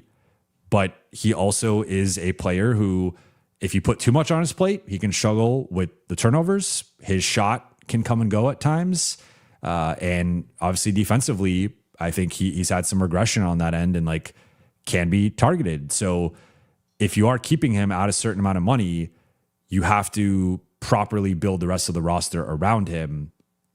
And that's where it's like, I keep coming back to, there's like only so much success that like, this is why I give JJ and the coaching staff so much credit. Like the fact that they've been able to build the successful defense that they have over the past month. I mean, really like 2 months because the defense shifted like late February, but it just like looking at the actual personnel and what they're asking guys to do, it's just been remarkable that they've had the level of success they have had. But I think it's been a problem in this series where it's like you're asking Austin to guard AJ Mitchell, and then you're asking Austin and Luke to rotate on the back line and box out Isaiah Hartenstein or Chet Holmgren. Those guys have won. I mean, I would have to go back and obviously watch like every OKC miss, but anytime OKC's had a physical advantage in the paint, they basically win. Like I would say it's 8 out of 10 times they at least get the offensive rebound, if not score off of that. So there's just a limitation. Like, I think one of the things we're starting to see, and it applies to OKC, it applies to Detroit, it even applies to Orlando and like the success that they had in the first round of taking the 3-1 lead, pushing that to 7. You just need athletes, and I mean, you obviously see it with San Antonio and Minnesota too. You need size and athleticism and defense and toughness and nastiness. And it doesn't mean like Minnesota still plays Mike Conley, right? Or like, there's different guys in the rotation that maybe don't check all those boxes. Even Randall is not like the best defender, but he does bring a level of physicality and toughness. And San Antonio, I mean, they have more leeway because Wemby and even Luke Cornett are like such elite rim protectors, but you need a certain amount of athleticism, length, toughness, defense, and the Lakers just fall incredibly short in that regard. Like, that's one of the clear weaknesses of the roster. And they were a bottom 10 defense. And so they got to figure that out. Connor Phillips, thank you for the super chat. Hate losing, but just being in second round is a win. AR not performing breaks my heart. Can't be a core piece. This offseason should be Rob's last chance. I agree with the perspective on the season. Like, I think even with Luka and being healthy, like, there's no shame in losing to OKC. I know you obviously want to win a championship, but I just don't. I mean, that's where, in some ways, I feel like the perception or the expectations with the season have been warped a little bit, because like, if we're calling a spade, the Lakers approach this season like a gap season. I've made this point before. Like, they did a great job bargain bin hunting in the offseason, but they did not exhaust every option. They didn't dump the dead weight on their cap sheet. They did not move any picks to upgrade the group. Until the trade deadline, they moved a second round pick for Luke Kennard. But even that, like, Luke helped them win 2 playoff games.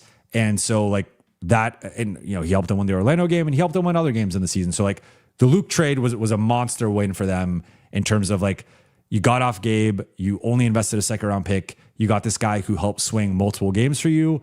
That's a massive win.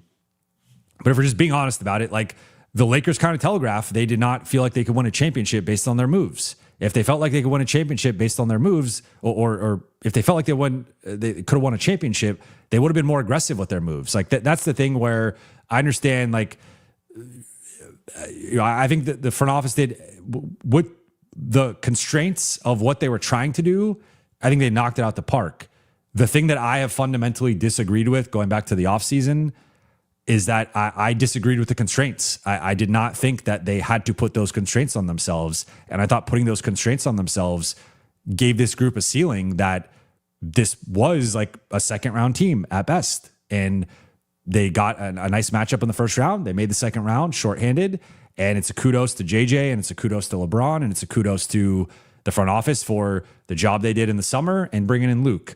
But if you look at just comparing their roster and not even like the roster, because I still think there's like a talent, there's a baseline level of talent and skill on the roster, but they were coming up very short of like not having the same level of shooting as other teams. Like, their shooting is very concentrated in Rui and Luke. And if Rui or Luke isn't getting a certain amount of volume or is having an off night, they just lack enough shooting. They have lacked defense. It's like Marcus has been the one consistent defensive piece in the rotation. DA, very matchup dependent.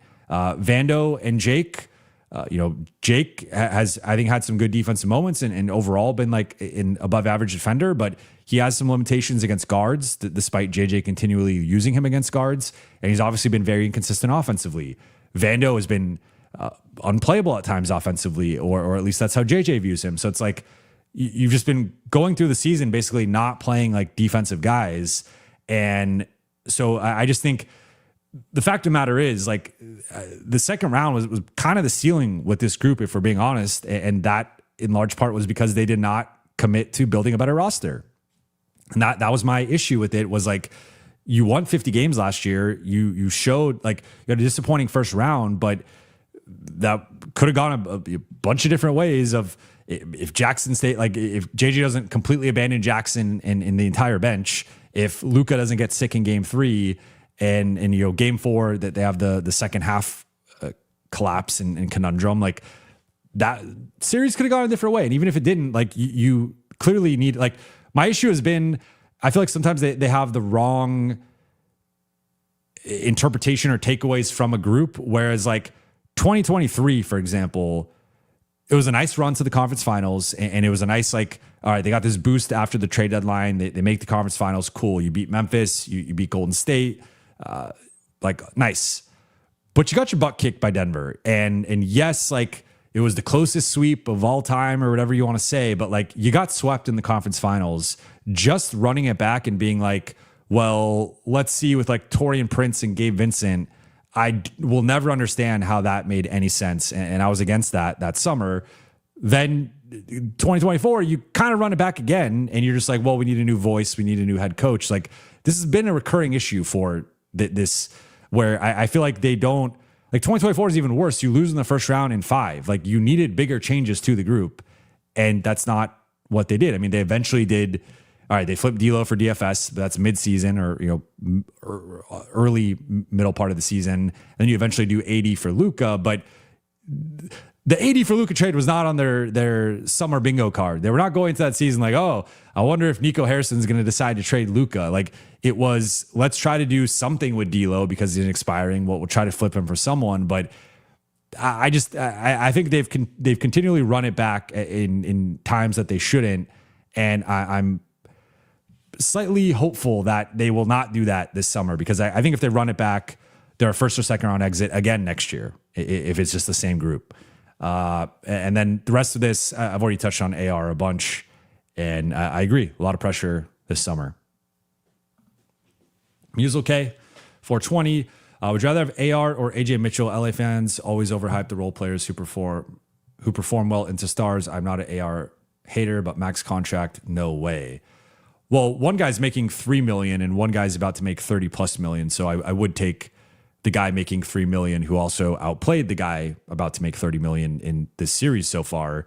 So I think you would, like, AJ Mitchell has been the better player in the series. He's also on a substantially better contract. So I think that there's not much to overthink with that.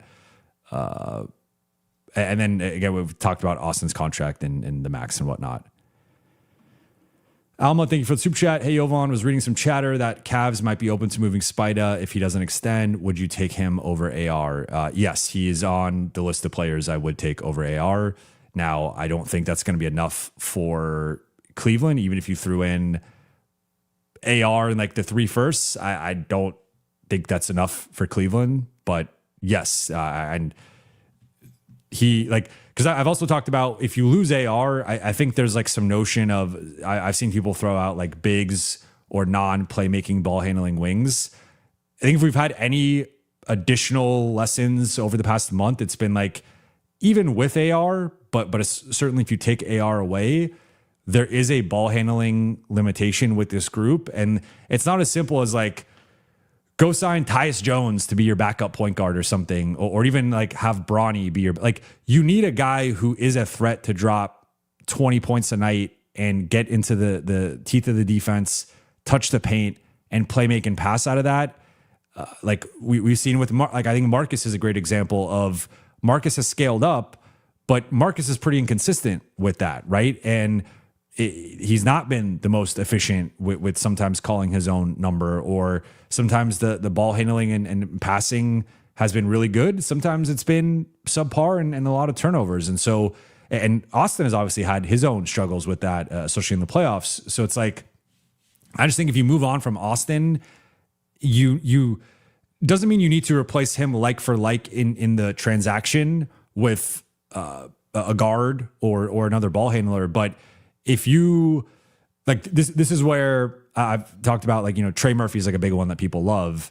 And my primary issue with replacing Austin with Trey Murphy is that I just think there's a substantial difference between them as ball handlers and passers and playmakers. And it's like, okay, if you say, hey, he's 6'7", he's a better defender, he's obviously a better shooter, fits off of Luka, okay, but you better not be going into next year with like Marcus Smart and Luke Kennard as your secondary and third ball handlers and playmakers. That's not good enough. When you look at what OKC's throwing out with Shea and AJ Mitchell, and what San Antonio's throwing out with Fox and Harper and Castle, and like all these teams have multiple ball handlers, and the teams that don't, like, part of the flaw or limitation with Minnesota is Minnesota doesn't have a point guard. And so, and like, you know, DeSumo has stepped up, and I don't even think he's like really a point guard, but he can be a primary ball handler or a secondary guy. But it's like, you're relying a lot on Ant and you're relying a lot on Io, and like some nights it looks great, some nights it doesn't. But the teams that have multiple ball handlers at a very high level, and I would argue, like, again, if we're comparing LA to those other teams, it's like, I mean, Shea and AJ Mitchell are much higher than Marcus and Luke, and same thing with Castle and Fox and Harper. So it's like, you need guys on that level, and so we could obviously debate like where AR stacks up in that conversation, but I think it would be a big mistake to just move on from Austin and not replace the ball handling void with a real high level ball handler. Again, not like some placeholder backup of a Tyus Jones or a Jovan Carter or someone like that. Like, it needs to be someone above Marcus and Luke. I think Marcus can be like your third guy. He cannot be your second guy.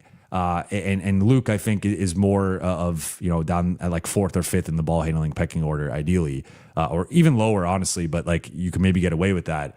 But it's like, it's got to be like Luka, someone else, and then you get into like the Marcus. And of course, you have LeBron to be a passer and a hub in the half court. But like, the Lakers have been reluctant this year to have LeBron bring the ball up the floor. They want him more functioning as a post up guy, a screener, a roller, and operating his usage out of that. So I would just say, if you do end up moving Austin, it needs to be for another high level ball handler, playmaker, and perimeter guy. And Donovan Mitchell, of course, checks that box. So that's where now I will say, with Donovan, I think you are going to get a certain level of, there's going to be some defensive concerns with that. He's 6'3".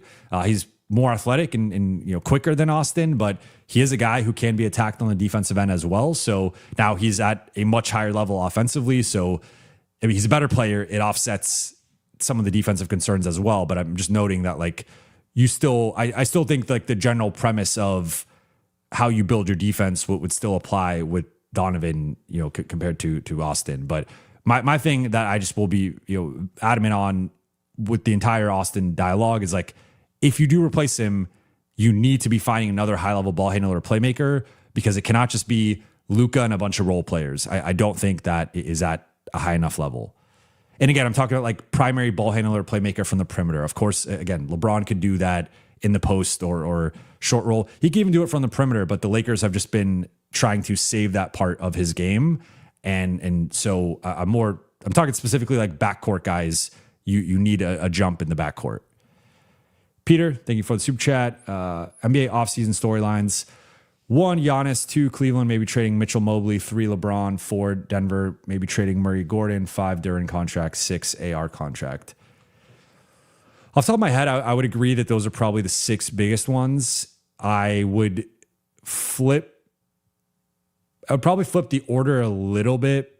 I think LeBron to me is probably the second biggest storyline, just because he's LeBron. And at the end of the day, I mean, maybe the Cleveland storyline is partly related to LeBron of they're moving some stuff to try to get LeBron, but LeBron's just a far bigger name than Mitchell or Mobley. And so like Giannis, I think it's like top 25, top 20, whatever player of all time at the end of, tail end of their prime. They've been doing this dance for almost 2 years now, but it's really heated up over the past year. And it does feel like it's going to reach its conclusion this summer. So Giannis is for sure number 1. I think LeBron's number 2. If like just for the speculation of what's he going to do? Is he going to stay in LA? Is he going to go somewhere else? Is he going to retire? Like, there's going to be a lot of content around that. I'm just telling you now. I'm going to cover it as much as I find appropriate, but like, it's going to be milked. They're going to milk that for a lot of content over the next couple months. Then I would say Cleveland. Cleveland versus Denver is interesting. I guess you put Cleveland ahead of Denver because Mitchell is a bigger star and a better player than Murray or Gordon, I think Denver, to me, like still has the probably higher ceiling overall, like their best version. I don't think we saw the best version of them with no Gordon and no Watson. But yeah, I mean, I think the bigger names on the Cleveland side, so I'd still put Cleveland ahead of Denver. And then, yeah, we get into the Duran contract and the Austin contract. So yeah, I would agree that off the top of my head, those are probably the 6 biggest ones in terms of storylines. Aside from like, the tanking stuff or, expansion and there's a lot of other stuff. Keon Park, thank you for the super chat. Google says maximum value, approximately 65.1 over 4 years. Rui, steady playoff performer, should get that or we lose him. Luka loves it when Rui makes shots. Rui over Marcus and Luke.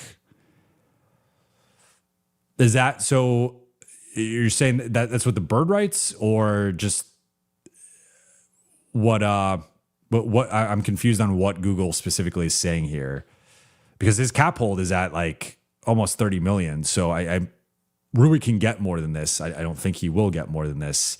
Rui versus Luke is a no-brainer for me. Rui versus Marcus is a little bit tougher of a conversation because I think the thing I keep coming back to with Rui is like, I do believe in looking across the rest of the league and being like, where's like that version of that player on like a really good team, right? Like the general player archetype. And I'm like, which team, if we look at OKC, San Antonio, Minnesota, we don't even have to say like which teams are necessarily better than the Lakers, but like teams on par or better than the Lakers, right? Like in the general vicinity of the Lakers. Those 3, you could throw in New York, you could throw in Detroit, you could throw in Cleveland.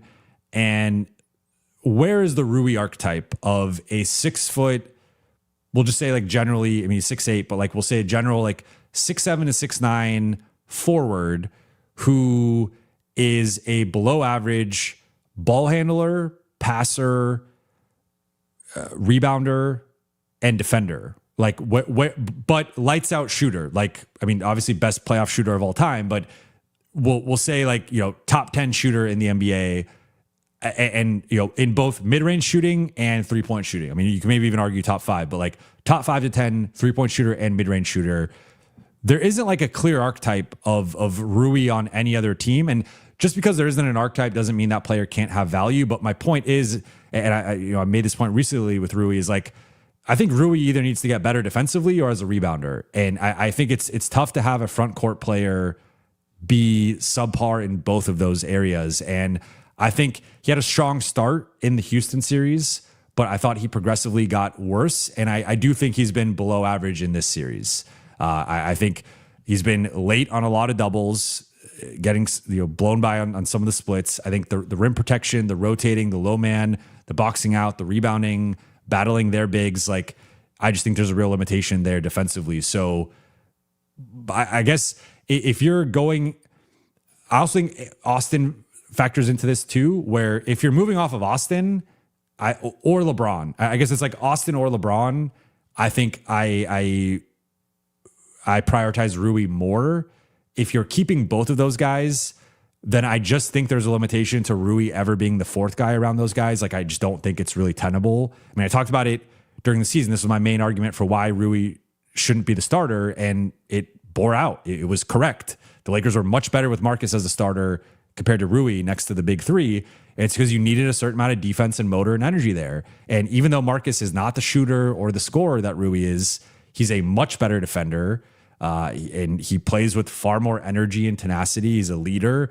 And it's just like, I just think he was a better and more impactful player this year, despite, Rui's obviously had a great playoff run. So I just think basically the only way I would view it in the way that you're presenting it is if it's Luka and Rui and nothing but defenders. And so where does Luke fit in there? Where does, I think there's a limitation to how much LeBron can give you defensively right now. Obviously, Austin is limited on the defensive end. Like, I think if you're going the route that you're saying here, I think that means you're basically saying Rui's going to be like the one guy in the rotation who's not like a clear motor guy or high level defender.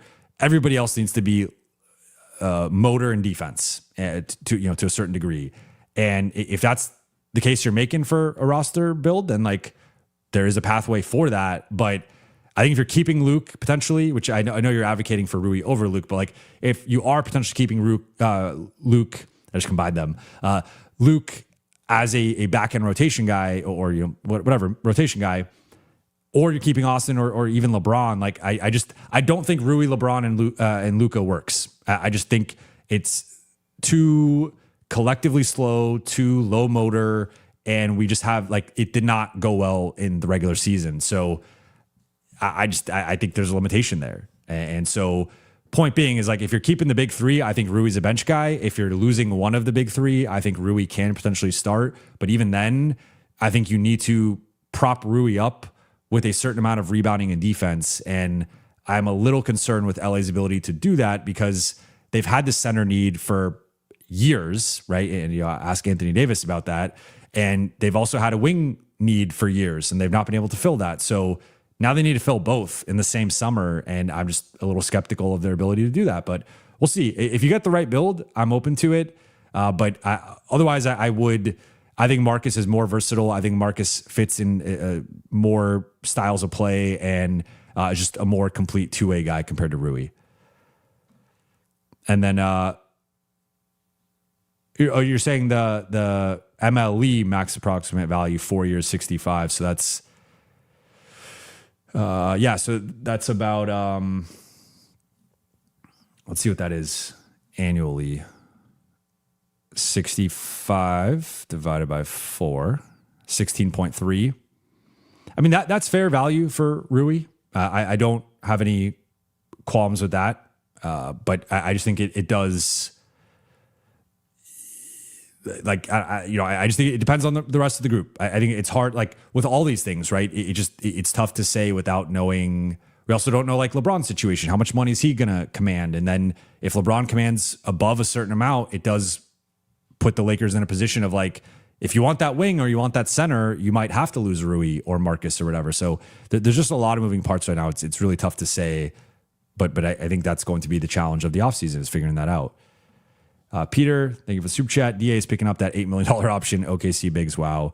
I would tend to agree. I mean, again, I think you could make a case that DA is a high-level backup, and if he's playing 15 to 20 minutes a night, he could have even value in like a $10 to $15 million contract, but I don't think it should be on the Lakers, and if he does pick it up, I think you should try to trade it, or at best, he's a backup.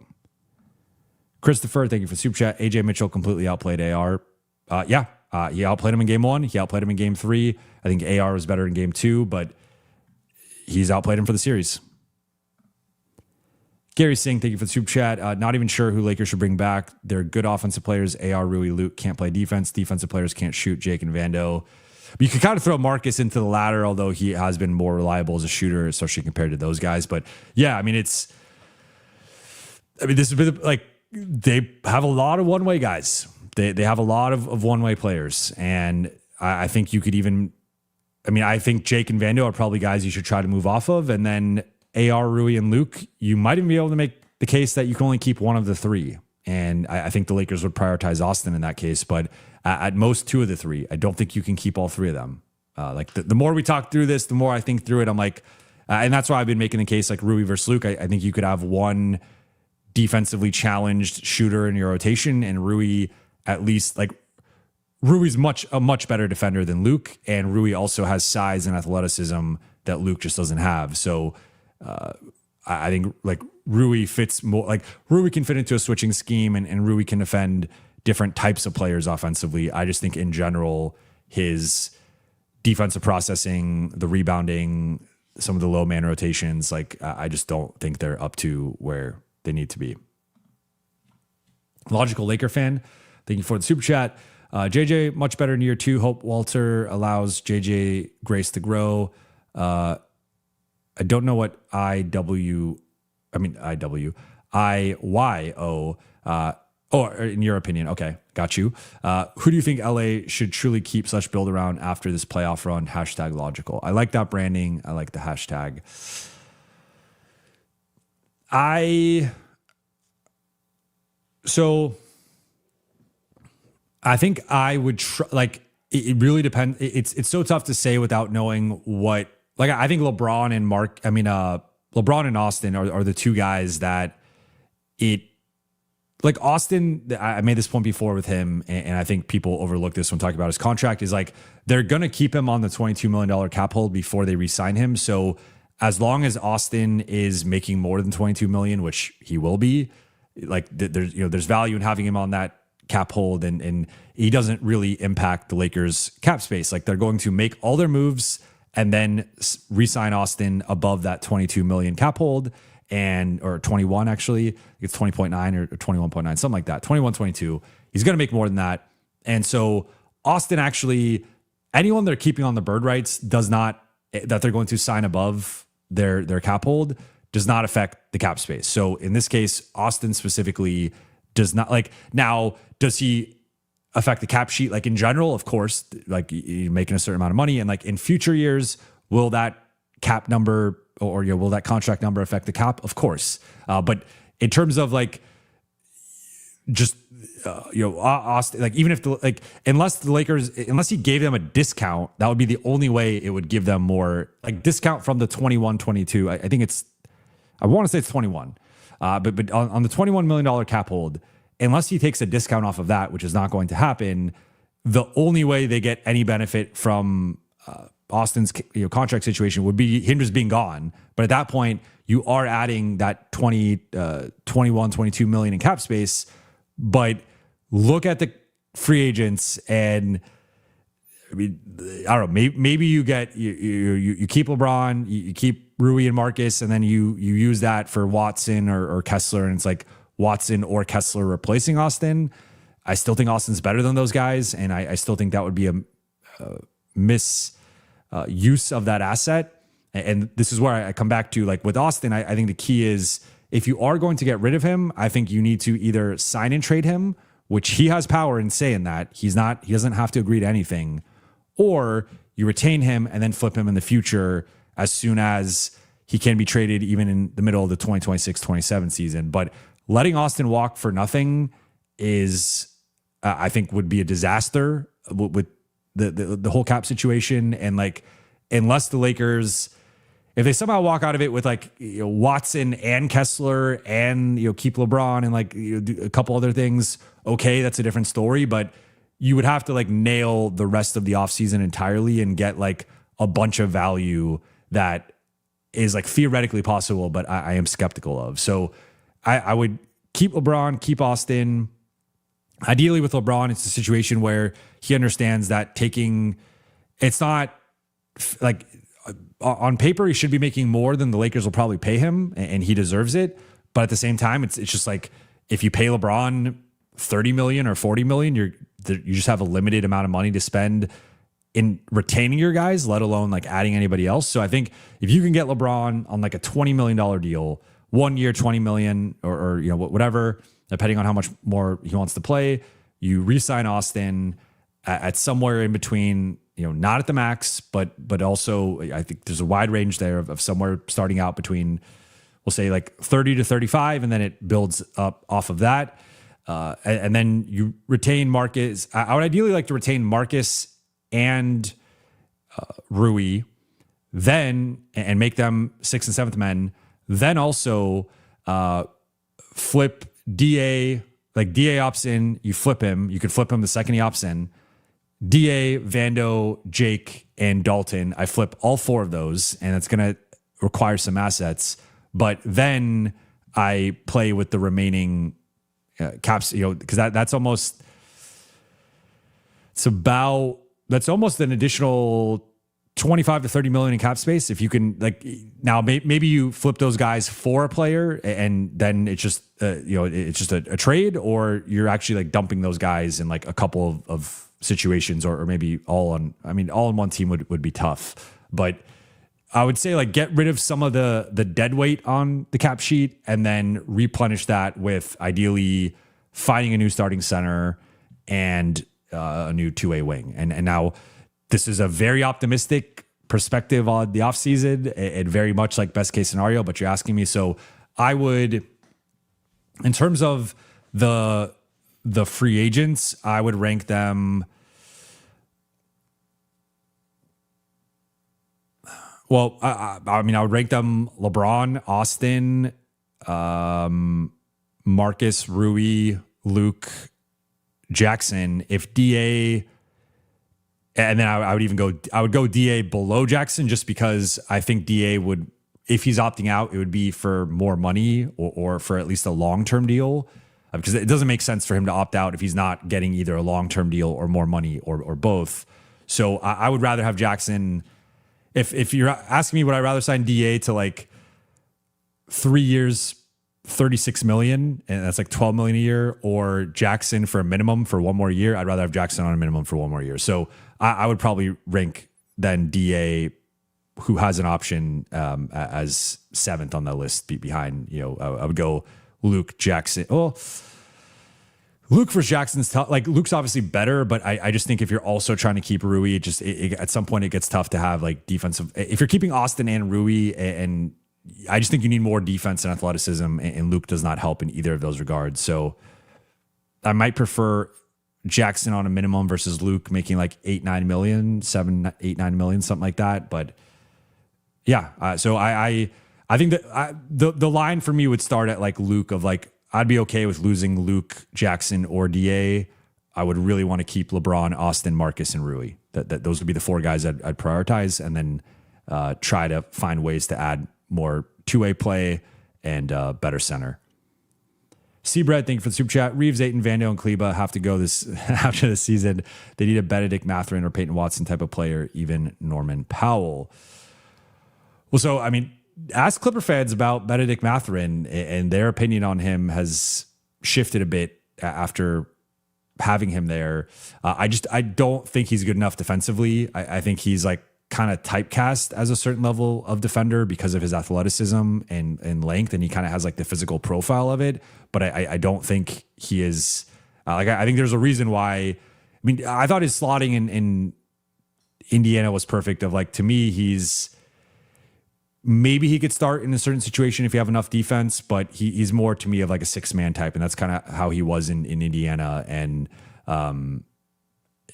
like in some nights he closed, some nights he didn't close. Some nights he had a big role, some nights he had a little bit of a smaller role, really depended. But I think, like, to be honest, I he's got a better bag than Rui, but I don't even know how much. Like, just from a pure bucket getting perspective, he's obviously a better bucket getter than Rui. But I think an actual like value to a winning team, I would say Rui and Benedict Mathurin are closer than the average person or average fan might think. Like, he gets buckets, but I don't think he's anywhere consistent enough defensively to be like, he's not a stopper. He's not, I think, and even the shot selection, like it can come and go. And he can be pretty inefficient. Peyton Watson, I mean, is probably my second. Like Walker Kessler, Peyton Watson, flip a coin. I'll take either one of those guys. Norm Powell, I like Norm Powell, but I mean, it would definitely be if Austin's gone. That would be like the only way I would entertain Norm Powell. I don't think Luka, Norm Powell, and Austin fit together.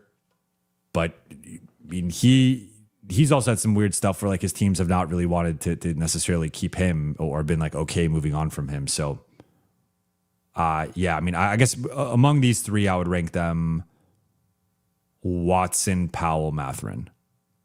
But I would personally stay away from probably both Powell and Mathurin. Arnold, thank you for super chat. Duran, Kessler, Grimes, Peyton, and Houston Cat. So I assume we're talking about Tari Eason. Let's go Austin 27, re-sign Rui and Kennard. Well, I'll say this for the first 5 names here. I don't think you're getting more than one of them, and that's optimistic. So, I mean, Duran and Kessler are both going to go well over, I think 30 million is their floor. I mean, maybe Utah gets a discount with Kessler because of the shoulder situation and just like teams are afraid of paying him a certain amount, but someone's got to give him a $30+ million contract offer and make Utah sweat a bit. But I think Duran and Kessler are both getting 30+. Peyton's going to get 25+. Tari Eason could be had in like the non-taxpayer MLE range, I think. Maybe he gets a little bit more from somebody, but I think that's probably going to be his range. And then, although I wonder, like, in theory, Brooklyn and Chicago could both really use Tari Eason. Like, Tari Eason would, I mean, if I'm Chicago, you got Patrick Williams there, but putting Tari Eason next to Buzelis and Giddey and like some of their young core, I think he fits in with like what Chicago needs. So that's a cap space team that maybe could throw a bag at him potentially. And then Grimes, I think at least on this team would be a sixth man, not a starter. Austin 27, I think it's going to be higher, but that would be great value for the Lakers. So yeah, I mean, I think you can maybe get, if you get Duren, Kessler, or Payton, I don't think you're getting Grimes or Eason. I mean, again, I think if you're getting one of these guys, I think you're getting one of them. I don't think you're getting two of them. And then the rest of it, I do worry about Austin, Rui, and Luke all in the same rotation. Logical Lakers fan, thank you for the super chat. If Rob doesn't 180 this offseason, he has to go. I think there's going to be a lot of pressure after this summer. And really, like, this point, if we flash forward 12 months from now, I think there will be a lot of pressure based on where the Lakers are at in the West hierarchy, what they're looking like. Morning Spring, thank you for the super chat. I feel like Rui stays no matter what, even at a pay cut, especially with Dodgers-Lakers connection with Shohei. AR gets 165 front loaded, so it declines. I think Rui wants to stay, so I think, like, if I had to predict right now, I would err more on the side of Rui staying, like, probably 55%, 60%, something like that. I also wonder, I think it's just tricky because I think Marcus has been so valuable for them that, I mean, there's a world in which if you re-sign LeBron, Rui, and Marcus, you hit the 55 million. Like, even if LeBron takes a 20 to 25 million pay cut, you easily, and we don't even know how much cap space the Lakers are going to, like, there's versions of the Lakers cap space where they have 48 million. There's versions where they have 52, 55, 57. There's multiple versions of how much cap space the Lakers can have. So if we aggregate it and say like 52 to 55, if you pay LeBron 20, let's just even be conservative and say 20, and then you pay Rui 15, 16, and you pay Marcus 13, 14, 15, somewhere like that.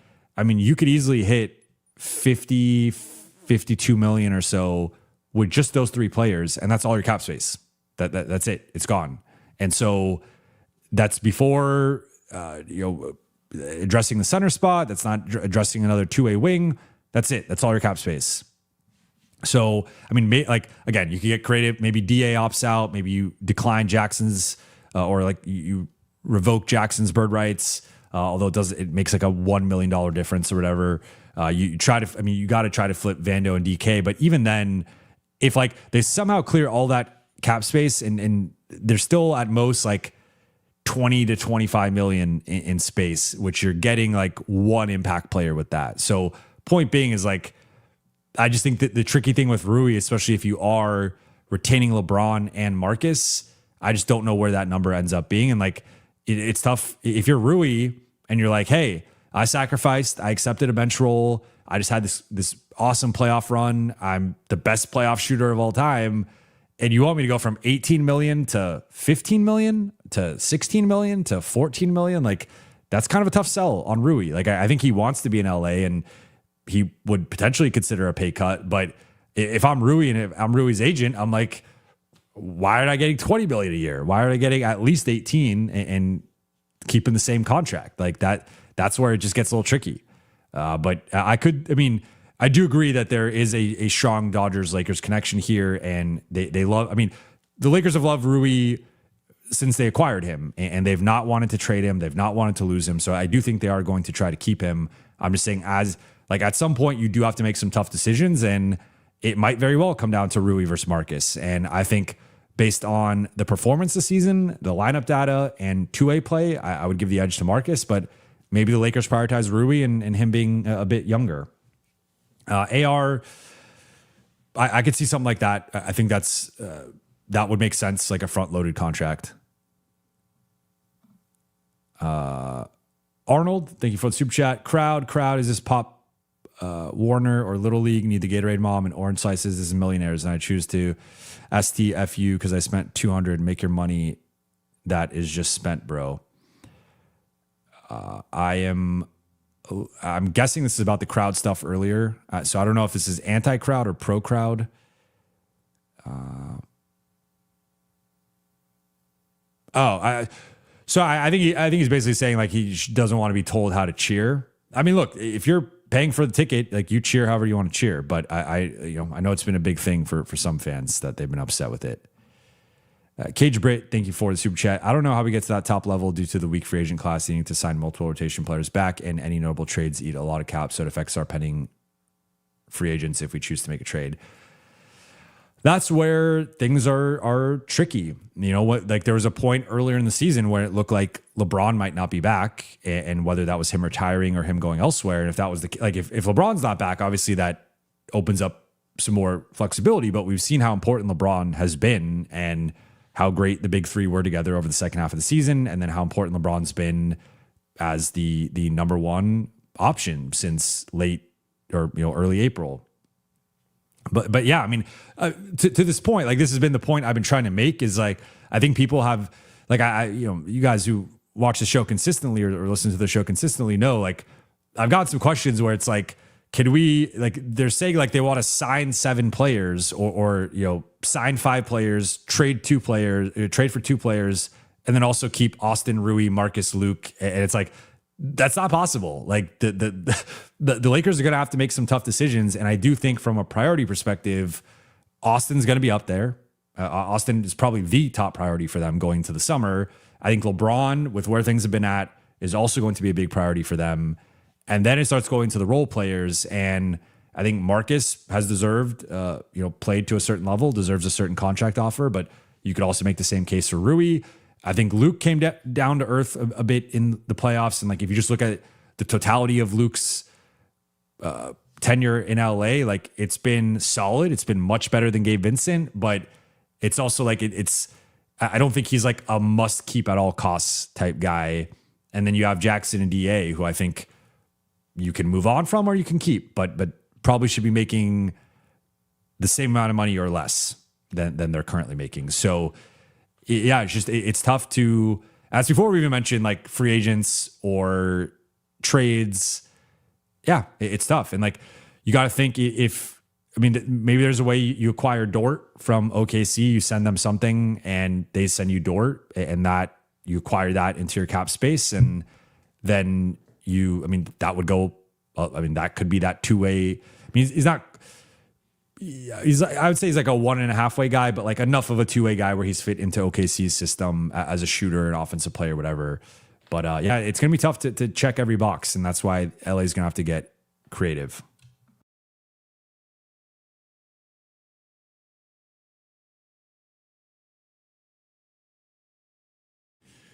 Next one from the Wannabe GMs podcast. In the offseason, any chance LA signs Reeves but asks him to come off the bench, and would he do it? Building a chip roster is much easier with him off the bench. I don't think they're going to do that. And would he do it? I think it's an interesting question. I mean, he's done it during the season. Like, and now to be clear, like he's not on the level of a LeBron or a Luka or close to that level. But like, I mean, think about it. Like you're never going to ask LeBron or Luka to come off the bench just because of their stat. And even like, they obviously would not come off the bench in like a normal context. So I'm talking about like even coming off of injury. You're not coming to Luka and you're saying, hey, like if Luka came back in this series or last series, like I would be shocked if he came off the bench. Luka would go back to starting. Now he might be on a minutes restriction and be a little bit limited from the minutes department, but Luka's not coming off the bench, nor should he. And LeBron's not coming off the bench, nor should he. Now with Austin, he's accepted it when he's like, he had it a couple years ago. Darvin Ham benched him. And every time he's come off of an injury this season, he has come off the bench for a little bit. So now here's where there's a couple things that don't align though.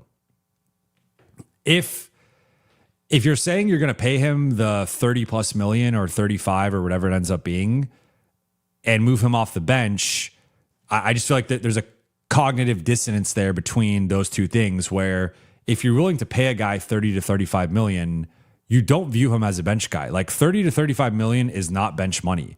Look at every guy who's in that range is either a start, like at minimum, a really good starter, if not like an all-star level player, or it's a bad contract. Like it's one of the two. It's either you're like at, like 30 plus is like really good players, or it's a bad contract that has aged poorly. And so that's where, to me, it's like if Austin, even if he's getting giving a discount, or the Lakers are being tough in negotiations, they lower the price. You're not paying a guy $30 million to come off the bench. That just does not make any sense. So it's like, if they view him through the lens of paying him a certain amount, I don't see a scenario in which he would come off the bench. So that's where I think it's kind of one or the other. It's like, if you view him as a bench player, then you're probably not even paying him over $20 million. Like, maybe 25 tops. Maybe you're like, oh, he's our Nas Reed or whatever. But is Austin going to accept that? I'm pretty skeptical that he would accept that low of a contract. And but then you're also like, I mean, that's still a lot for a bench player. Is like 25 million to be like our sixth man. Like, you could do that, but I just think if Austin gets the contract that he's probably going to get, I think that is directly at odds with him being a sixth man or a bench player. So it's like, either you view him as a sixth man and he's getting even way less than what it seems like he's going to get, or you're paying him that much and he's a starter, because very few teams are paying a sixth man 30 plus million, if any, off the top of my head. Ryan Lucas, thank you for the super chat. LBJ deserves better. Go to Knicks GOAT. Makes sense. I don't want to start the whole LeBron conversation here, but the Knicks, if they make the finals, I don't know if they always got to think about the optics with him, because people will always spin whatever LeBron does in the most negative way possible. So on one hand, he could be like the savior if he goes to the Knicks, and they, like, let's say they lose in the finals to OKC or San Antonio. He could go there and help try to get them over the top, but it's also going to be, oh, LeBron saw a better situation and he jumped on that. And like, people are going to use that against him, regardless of what he does. Or if he stays in LA, it's going to be, well, he doesn't actually want to win because the Lakers can't win and he should have gone elsewhere. And it's just, I feel like he's always in the situation where people are just going to criticize whatever he does. But if he does leave, I think the Knicks are one of the teams that makes the most sense. Doctor, thank you for the super chat. Do you think this is Bron's last game on Monday with the Lakers? What teams do you think he would consider? I don't. I think he'll be back next year. I think it's a short list. Even the Knicks, like, he has been pretty. One thing I continue to say anytime the Knicks are brought up is like, he's been pretty anti James Dolan, and the Knicks fumbled.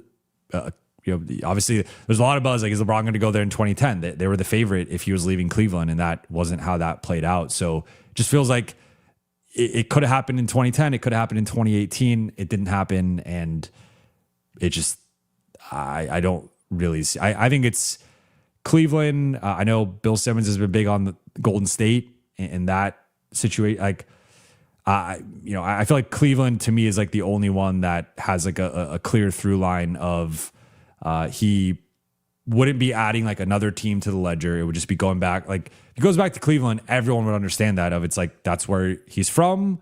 He's played there a couple times. He's got the most history there. Like, I don't think anyone would fault him or blame him for going there. But any other situation, it's like with the Golden State thing, to me, the part that doesn't make sense is now you're playing on Steph's team, and like, they've been rivals, right, since the mid 2010s, and I think they're in like a good spot with their relationship and dynamic, which allows them to potentially play together. But it's like, I just think that would be, I still think there's something to, like, with KD, for example, like, it'll always be held against him that he went to Golden State after they beat them in the playoffs. They won 73 games. They won a championship. Obviously they didn't win the championship the year before, but like, it was a championship core. KD has like caught flack for that. I don't think LeBron would catch like the same amount of flack for going to Golden State, but it is on some level like, this was your rival, And it's almost like Magic going to the Celtics or Larry Bird going to the Lakers. Like, I mean, they were the two guys of the 2010s battling each other finals after finals. And I think it just would be a little weird if especially LeBron going, like, I think it would be even less weird if Steph went to LeBron, but like LeBron going to Golden State where he's had, that's the team that's beaten him the most in the playoffs and just like, I don't know, it'd just be kind of weird. So I think he's going to be back in LA. BT Kingsley, thank you for the super chat. AR, Luca, Rui, Jax, Rui, DA. AR, Luca, Rui, Jax, Rui, DA, Smart, Herb, Draymond. So you have Rui there twice. We could throw Rui out. The second Rui. We have one Rui. AR, Luca, Rui, Jax, DA, Smart, Herb, Draymond. First thing that comes to mind would just be like a lack of shooting. Like, I mean, you have Rui, but outside of Rui, we know like Austin's been shaky as a shooter, but then Smart, Herb Jones, and Draymond, that's just a very shaky perimeter shooting core. That's the first thought. Obviously, defensively, awesome group with Smart, Herb, and Draymond. Not in that order. I would actually revert. Oh, Smart's, I mean, yeah, whatever order you want to put those three guys. Like three high-level defenders, multi-positional guys. I think Herb is actually better at guarding down than Marcus is, and Marcus is better at guarding up. So you get the positional spectrum is covered with those three guys. Run it back with DA and Jackson, but then you can go to Draymond at the 5 if you want to. Still have AR and Luka, still have Rui as a shooter. So you do have a certain amount of size. I would say the rebounding and the shooting are my two concerns with this group. And to some degree, a little bit of the ball handling. Like, I mean, Draymond could do ball handling and be a DHO, pick and roll hub as a short roll playmaker. Yeah, I would say that mainly the shooting and the rebounding would be my concerns here, but it's an interesting group. I mean, so I guess in this scenario, LeBron is retired or elsewhere. But you do the Draymond LeBron swap.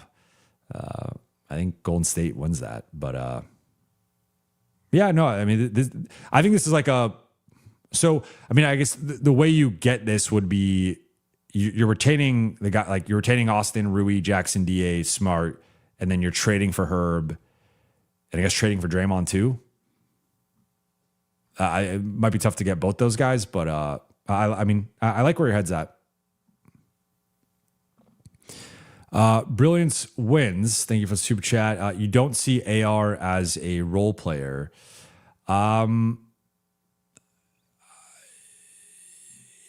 I guess it depends on like what your definition of role player is. Like, is any non-all-star player a role player inherently? Or like, I think I made this, I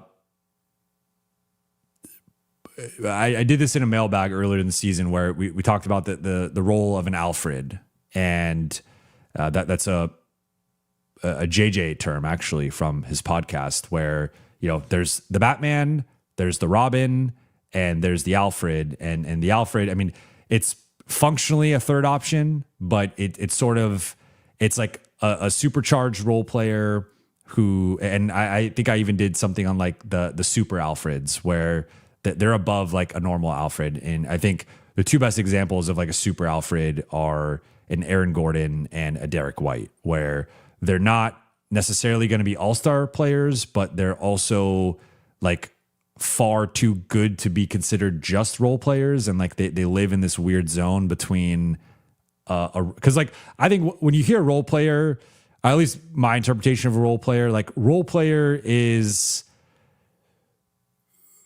I think it's tough to be like a top. I think anyone who's like a top 4 guy on a team in most cases is like not a role player,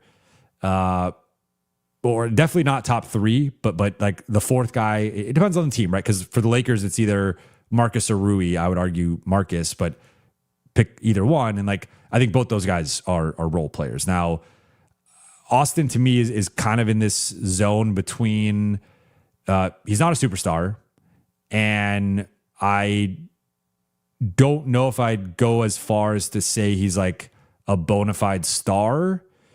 He's got the fame of a star. He gets the Austin discourse is at star level, but obviously we're not just going off of that.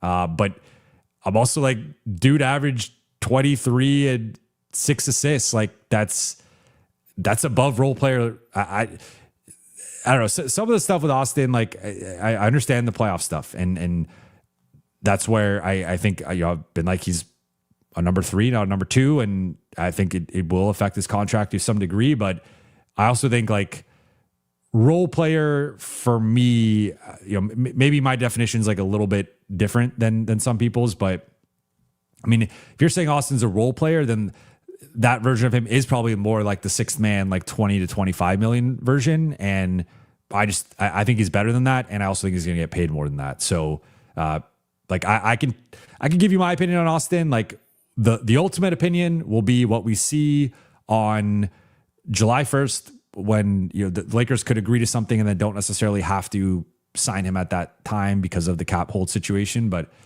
we'll see. That'll be the ultimate. How do the Lakers like? It doesn't matter how I view Austin. It matters how the Lakers view him. I can tell you what I've heard. I can tell you what I think, but we'll see in early July. Lake Slow 82, thank you for the super chat. Braun can't hang him up after getting swept, right? It's a good question. It's something I've thought about. I feel like the answer is he can't. Like that would be, with how much he has left still, I think, and just like how well he's been playing, it would be really sad for his career to end on that note. So I mean, now I don't think we could just have the standard of like he has to go out with a championship, because I also think that's unrealistic. Of like, you just can't. I mean, that would be poetic. That would be a great way to go out, but you can't just assume that like he's gonna win a championship again, with the Lakers or elsewhere. But it would be unfortunate if he went out like that. Morning Spring. Hey, and to be clear, like I don't think it changes his legacy. I just think like as a basketball fan, as a basketball historian, as someone who grew up a big LeBron fan, it would just be kind of a bummer to see him go out on that note. Morning Spring, thank you for the super chat. Would love Ryan Rollins, cheap contract and solid. I really like Ryan Rollins too. I don't know why I can't say his name right now.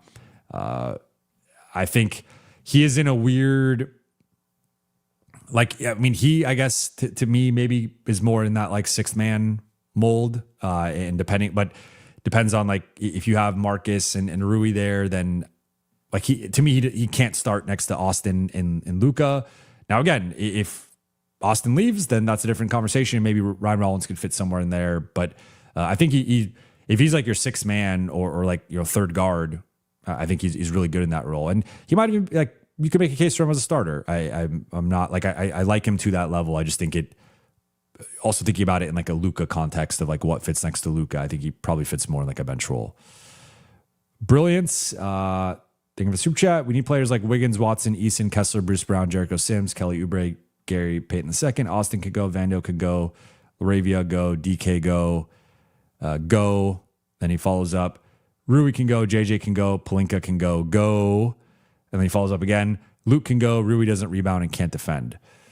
So, I mean, you are preaching to the choir here in terms of I wanted them to trade Rui for Wiggins. I think that would have been a trade that, I mean, now with how Rui's shooting, it's more interesting, but, or like shooting, because I think the difference with Rui now, I think, has been the volume. Like he's even shooting at a higher volume than he was in the regular season. And we're seeing like, not only is he scaling it, a lot of guys like, it's good if you can maintain the efficiency or even like have a slight dip. Rui's like increased the efficiency. It's just absolutely absurd. But Wiggins is a better defender. He's a higher, I know he's got the low motor reputation. He's a higher motor player than Rui. And so Wiggins, Watson, Eason, Kessler, these are all guys I've advocated for over the past year. Bruce Brown is a guy I've advocated for years. Sims, to me, is a backup and, like a not even an every night backup, but like a decent backup. Oubre, I like. Gary Payton II, I liked. I wanted LA to try and sign him last summer. So you're preaching to the choir in terms of all these high motor athletes, tough, physical, nasty guys. I support LA getting some combination of several of those guys. Anthony James, thank you for the super chat. Pay AR $35 million. Are you crazy? Look, we'll see what the Lakers pay him. That's all I'm going to say to that. Morning Spring, thank you for the super chat. If Lakers use their picks to get off negative contracts, it would help them so much. Honestly, use Vando, Connect, Jake plus picks to get something. Yeah, and they've been reluctant. Like since the Russ trade, they've just been reluctant to do this, and it's just been something they've not wanted to do. So I hope I would hope they do that this summer. I think it's going to be imperative that they get off some of these bad contracts. Arnold, thank you for the super chat. Guggenheim comes in here, forget salary cap. The Japan connection, Rui makes it with Show, Hey, and Yama commercials. We can't defer, but this we can. So the one thing that, because I agree with everything you're saying, where I'm going to push back a little bit is the first sentence, because you cannot, this is not a situation where the Lakers can forget the salary cap and just overpay the salary cap. That's not how this works. There is a salary cap for a reason. And so with the way that the Lakers are situated financially, if they are paying Rui, that is going to come at a cost with their cap space. So they, again, tentatively, let's just say 52, 55, somewhere in that range, cap space. Rui's contract comes out of that portion of the cap. And so this is not, if it was a just screw the cap, or the salary cap, spend as much as possible, I agree. I think they will. They're already investing in the organization, the front office, all that stuff, the business side. They're going to do the same thing with the roster, right? But that actually applies more to Austin than it does to Rui, because again, I continue to say, as long as Austin makes $1 more than his cap hold, which he will make many more dollars than his cap hold, the only impact Austin has is how much do they go above the cap. And I think to keep Austin, they will go above the cap, and that will be how his contract situation plays out. But the Rui thing is, it's not a, we can pay Rui and like also spend money on other stuff and like just keep spending and spending and spending. It's the way it's set up. It's a zero-sum game. It's every dollar you give to Rui comes out of your cap space. So now you can get creative with, can you get off Vando? Can you get off, like, so maybe where they can leverage some of this spending is, we're going to be aggressive with using our picks to try and win now. Here's a pick to get off Vando. And can we throw in Dalton into this deal? Or can we throw in Jake? Or, DA opts in, and can you, we'll attach something to get off DA. And like, you can create additional cap space that way. But just this is not if it was as simple as just screw the cap, let's just pay Rui, I think they would do that. But it's actually every dollar that goes to him is one fewer dollar out of the pot of money to spend on other guys. And that doesn't mean they won't keep him. It doesn't mean like he's not going to be a part of the future. I'm just saying there is a limitation there of, if you give him X amount of money, that's out of the spending power. And so they're going to have to figure that out. Shill Pill, thank you for the super chat. Would you take Jalen Suggs in a salary dump from Orlando if they attach a first round pick, then package Orlando first round pick with another pick plus Vando plus Jake for a starting wing? I think so for the first part. My thing with Jalen Suggs has been the shooting and the injuries, and he's a below average shooter. He's dealt with multiple injuries, and in some ways I view him as like a younger version. Younger and better in some ways, worse in some ways. Like I would say better defensively, but not as good offensively as Marcus Smart. But like he's sort of along the same lines of Marcus. But you're getting a first, so that has value, and then you're flipping that. The only thing then would be, so are you going, like, is LeBron still there? Is Austin still there? I would have some follow-up questions here, because you're trading for a starting wing and Suggs. I assume both those guys are starting. And then you could only start, you're going to start Luka, so then it's between Austin or LeBron. And then at that point, like you're not bringing LeBron off the bench. That's just not happening. And then it doesn't really make sense to, as I said earlier, to re-sign Austin to a certain amount of money and then bring him off the bench. So it's like, at that point, I do wonder, like in my head, trading for Suggs is the Marcus replacement, and then he's the fourth starter next to the big three, and then you can still add maybe a starting level wing as like a bench guy, but you know, obviously you want as many starting level players as possible. I mean, just look at OKC; they have a minimum of 9 guys who I think are starting level, maybe even 10, and then another 2 to 3 guys, as JJ said today, that are like top 7, 8 guys in basically any rotation. So you want as much depth as possible for sure, but point being, I just wonder how like the parts would fit together in terms of adding Suggs and another starting wing, assuming you're keeping LeBron and Austin, but maybe you're only keeping one of them. But in general, I'm open to Suggs.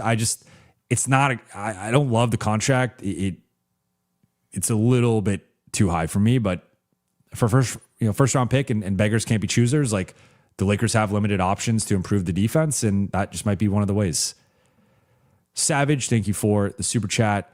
I got a few more here, then going to wrap. I'm not going to lie. I wish Austin just sat out the playoffs because the whole year it's been the fans versus the team, and AR gained nothing from trying to help his teammates but disrespect.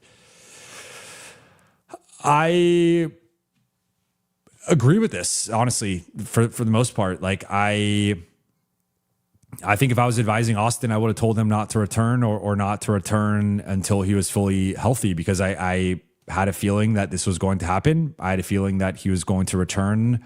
He was not going to look like himself. And I think there's a lot of confirmation bias in a lot of the stuff with him right now, where it's like, I mean, that's why I've tried to make the point. Like if we're being 100% honest about the situation, even if you don't believe in Austin, even if you don't like Austin, you think he should make under 30 million. You think the Lakers should trade him. You think he sucks. If you honestly think Austin looks 100% physically and looks like the same player he was before returning from injury, like I don't think you're being honest about the situation. Now, to this, the spirit of this question, like Austin chose to respond and put it on the line. And I think like if you're out, I mean, we've seen Joel Embiid playing through injury and Anthony Edwards and like different guys. And it's like, if you're out there, we can have the caveats, we could have the context, we could try to give some slack or some grace. And like, I've tried to do that to a degree, but I also think like the playoffs are, you know, I guess the word of the end of the show is like 0-sum game. And it's like, you either show up and produce or you don't, and you either win or you don't. Right. And so obviously he's not been up to the level that, but I would even say like, even comparing, like last year, there was obviously the post series injury, situation with, we found out about the toe, but like we didn't know that at the time. So I think that's one of those things where it's like you just judge the guy. Like he didn't want to disclose it. I understand why he wouldn't want to disclose that, but it's like, all right, we're judging you on what we know, and what we know is this. And like, retroactively, you could maybe apply some context to that, but like it is what it is. This I think is a little bit different because I still think he's looked 100% physically. Like I don't think his legs have not been there on his jumper. He had shot the ball much better before the injury, and then like he'd finally, I felt like, found his shot a bit. Then that has gone away and just has not had his shot. But then, I mean, you also look at some of the playoff stuff, and you look at his playoff shooting struggles from 3, and then it's like, well, how much of that is like that versus the injury? And like, I don't know. I don't know what the appropriate amount of, I mean, I would say to me, Austin looks at best like 90% of the way physically, and that could even be a little bit too high, but he also chose to play, and like you run that risk. Now, I mean, the first thing I said about him when we talked about it on here, we talked about it on Lakers Collective, like him returning, I was like, I think we should be giving the dude credit for doing everything he could to come back and try to give this team a chance to do something. And he did help in game 5 and game 6. He helped in game 2 of this series, but he's also going to be judged at like a level of, are you worth the 40 million? Are you worth the 45? Are you worth 35? Are you worth 30? And like, that's just how people are viewing it. But I do think for the people that don't like Austin, this is a field day of like, I think just using this as some confirmation bias, despite I think that there is some context here that I think some are overlooking. Morning Spring, thank you for the super chat. Vando Connect, 2 firsts and a swap for Kamara. Money works. Yeah, I would do that in a heartbeat. I don't think Portland does this, but because if you think about it from Portland's side, all right, Vando Connect, you you're taking on functionally it's first for taking on Vando, and then it's like connect a first and a swap for Kamara. So like if you could remove Vando and the first out of the equation and just like reframe it as like, would you do connect a first and a swap for Kamara? Like the answer is no. But then it's also like, I think sometimes when we talk about like picks and swaps, and this is where the Jared McCain trade to me kind of comes into this, where it's like, okay, so Philly got a crappy first plus 3 seconds for Jared McCain. You'd be lucky if any of the 4 picks that you got end up being as good as Jared McCain. And that's where it's a similar thing for Kamara, where, it'd be probably the 20, 31, and 33, but you are now getting, like, Portland's not in win now mode, but they're obviously building toward, like, ideally next year, if you're them, you're like a top 6 seed, and maybe you have like a more competitive first round showing, or maybe even you squeak into the second round and then lose. Like, that's kind of the trajectory you're on. Kamara is a big part of that. And even if you're getting the 2 firsts years from now, which like might even be post this core, or like when this core is kind of aged out a little bit, you're hoping you get a Kamara. You'd be lucky to get, like, Kamara is a top 15 at worst perimeter defender, if not in that like top 10 conversation. So it's like, and he's developed as an offensive player, he's developed as a shooter. Like he continues, needs to grow more as a shooter. But I just think for them, like I would need even more if I'm Portland. But if for Lakers, I would do that in a second. Cage Britt, thank you for the super chat. Trade Jake, 26 first round pick for DJJ. Room level for Oubre, $6 million for Robert Williams III. I would do all that. I think that might be low on Oubre. I think you might get more than the $9 million room level, but if you could get him for that, I would do that. And I like all 3 of those guys and how they fit. I like this from Arnold. Arnold says, thank you for super chat. What about what we owe Austin? Last 4 years, way underpaid. Western Conference Finals, came back not even 100% for his teammates, fans, and the front jersey. You can't just forget his underachieved contribution. I think you're laying out a great case for Austin, and I'm not. I mean, to be clear, like I've not been advocating for the Lakers to trade Austin. I've not been advocating for the Lakers to not pay Austin. I know this is more of like going at it with some of the other comments from earlier, but yeah, I mean, I think Austin, like the funny thing to me with Austin, with a lot of this stuff is like, people, you could have your perspective on Austin as a performer. Like I think, people interpret his performance in different ways, and we could debate whether you think he's a number 2, number 3, number 4, a 6 man, whatever. Like we could have the basketball debate for sure, but it does feel like it's gone even like a little bit further than that for some people. And I'm like, if I told you there's like an undrafted dude who like played his, like purposely was not drafted to like be a Laker because he grew up such a Laker fan and such a Kobe fan, and we see the tweets of him like defending Kobe versus LeBron and all that stuff, whatever. But like manipulated his way to get to the Lakers and was a nice surprise his rookie year. And then, took probably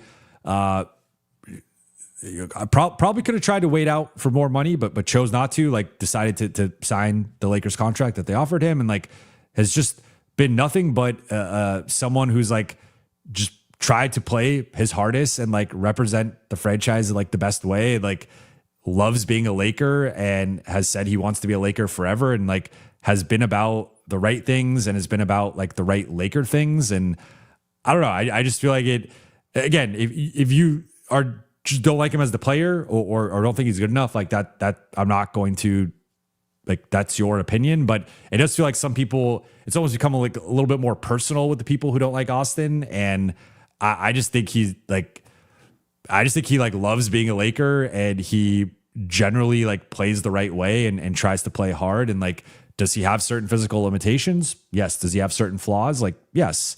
But I feel like he's like, you guys know about my fandom and like I killed that once I started being a media member, but like, I feel like if I was like a fan of the team and rooting for the team, like that would be the type of guy I'd want to root for and be a fan of. And especially like whatever the Western Conference Finals, he was a big part of that, had a nice playoff run, but this part of coming back, not being 100% and like wanting to fight for the team, like that in and of itself, I feel like should carry some weight for some people that for whatever reason, it just doesn't.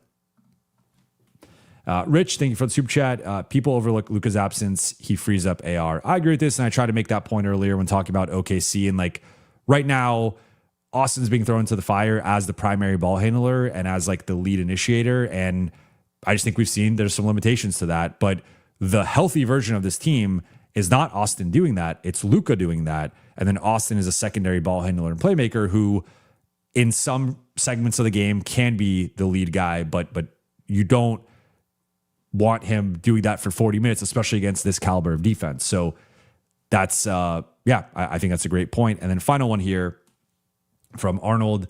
Thank you for the super chat. Let me correct name, images, likeness already set at Guggenheim. Add another player with Show and Yama. No Clippers here. Allowed business.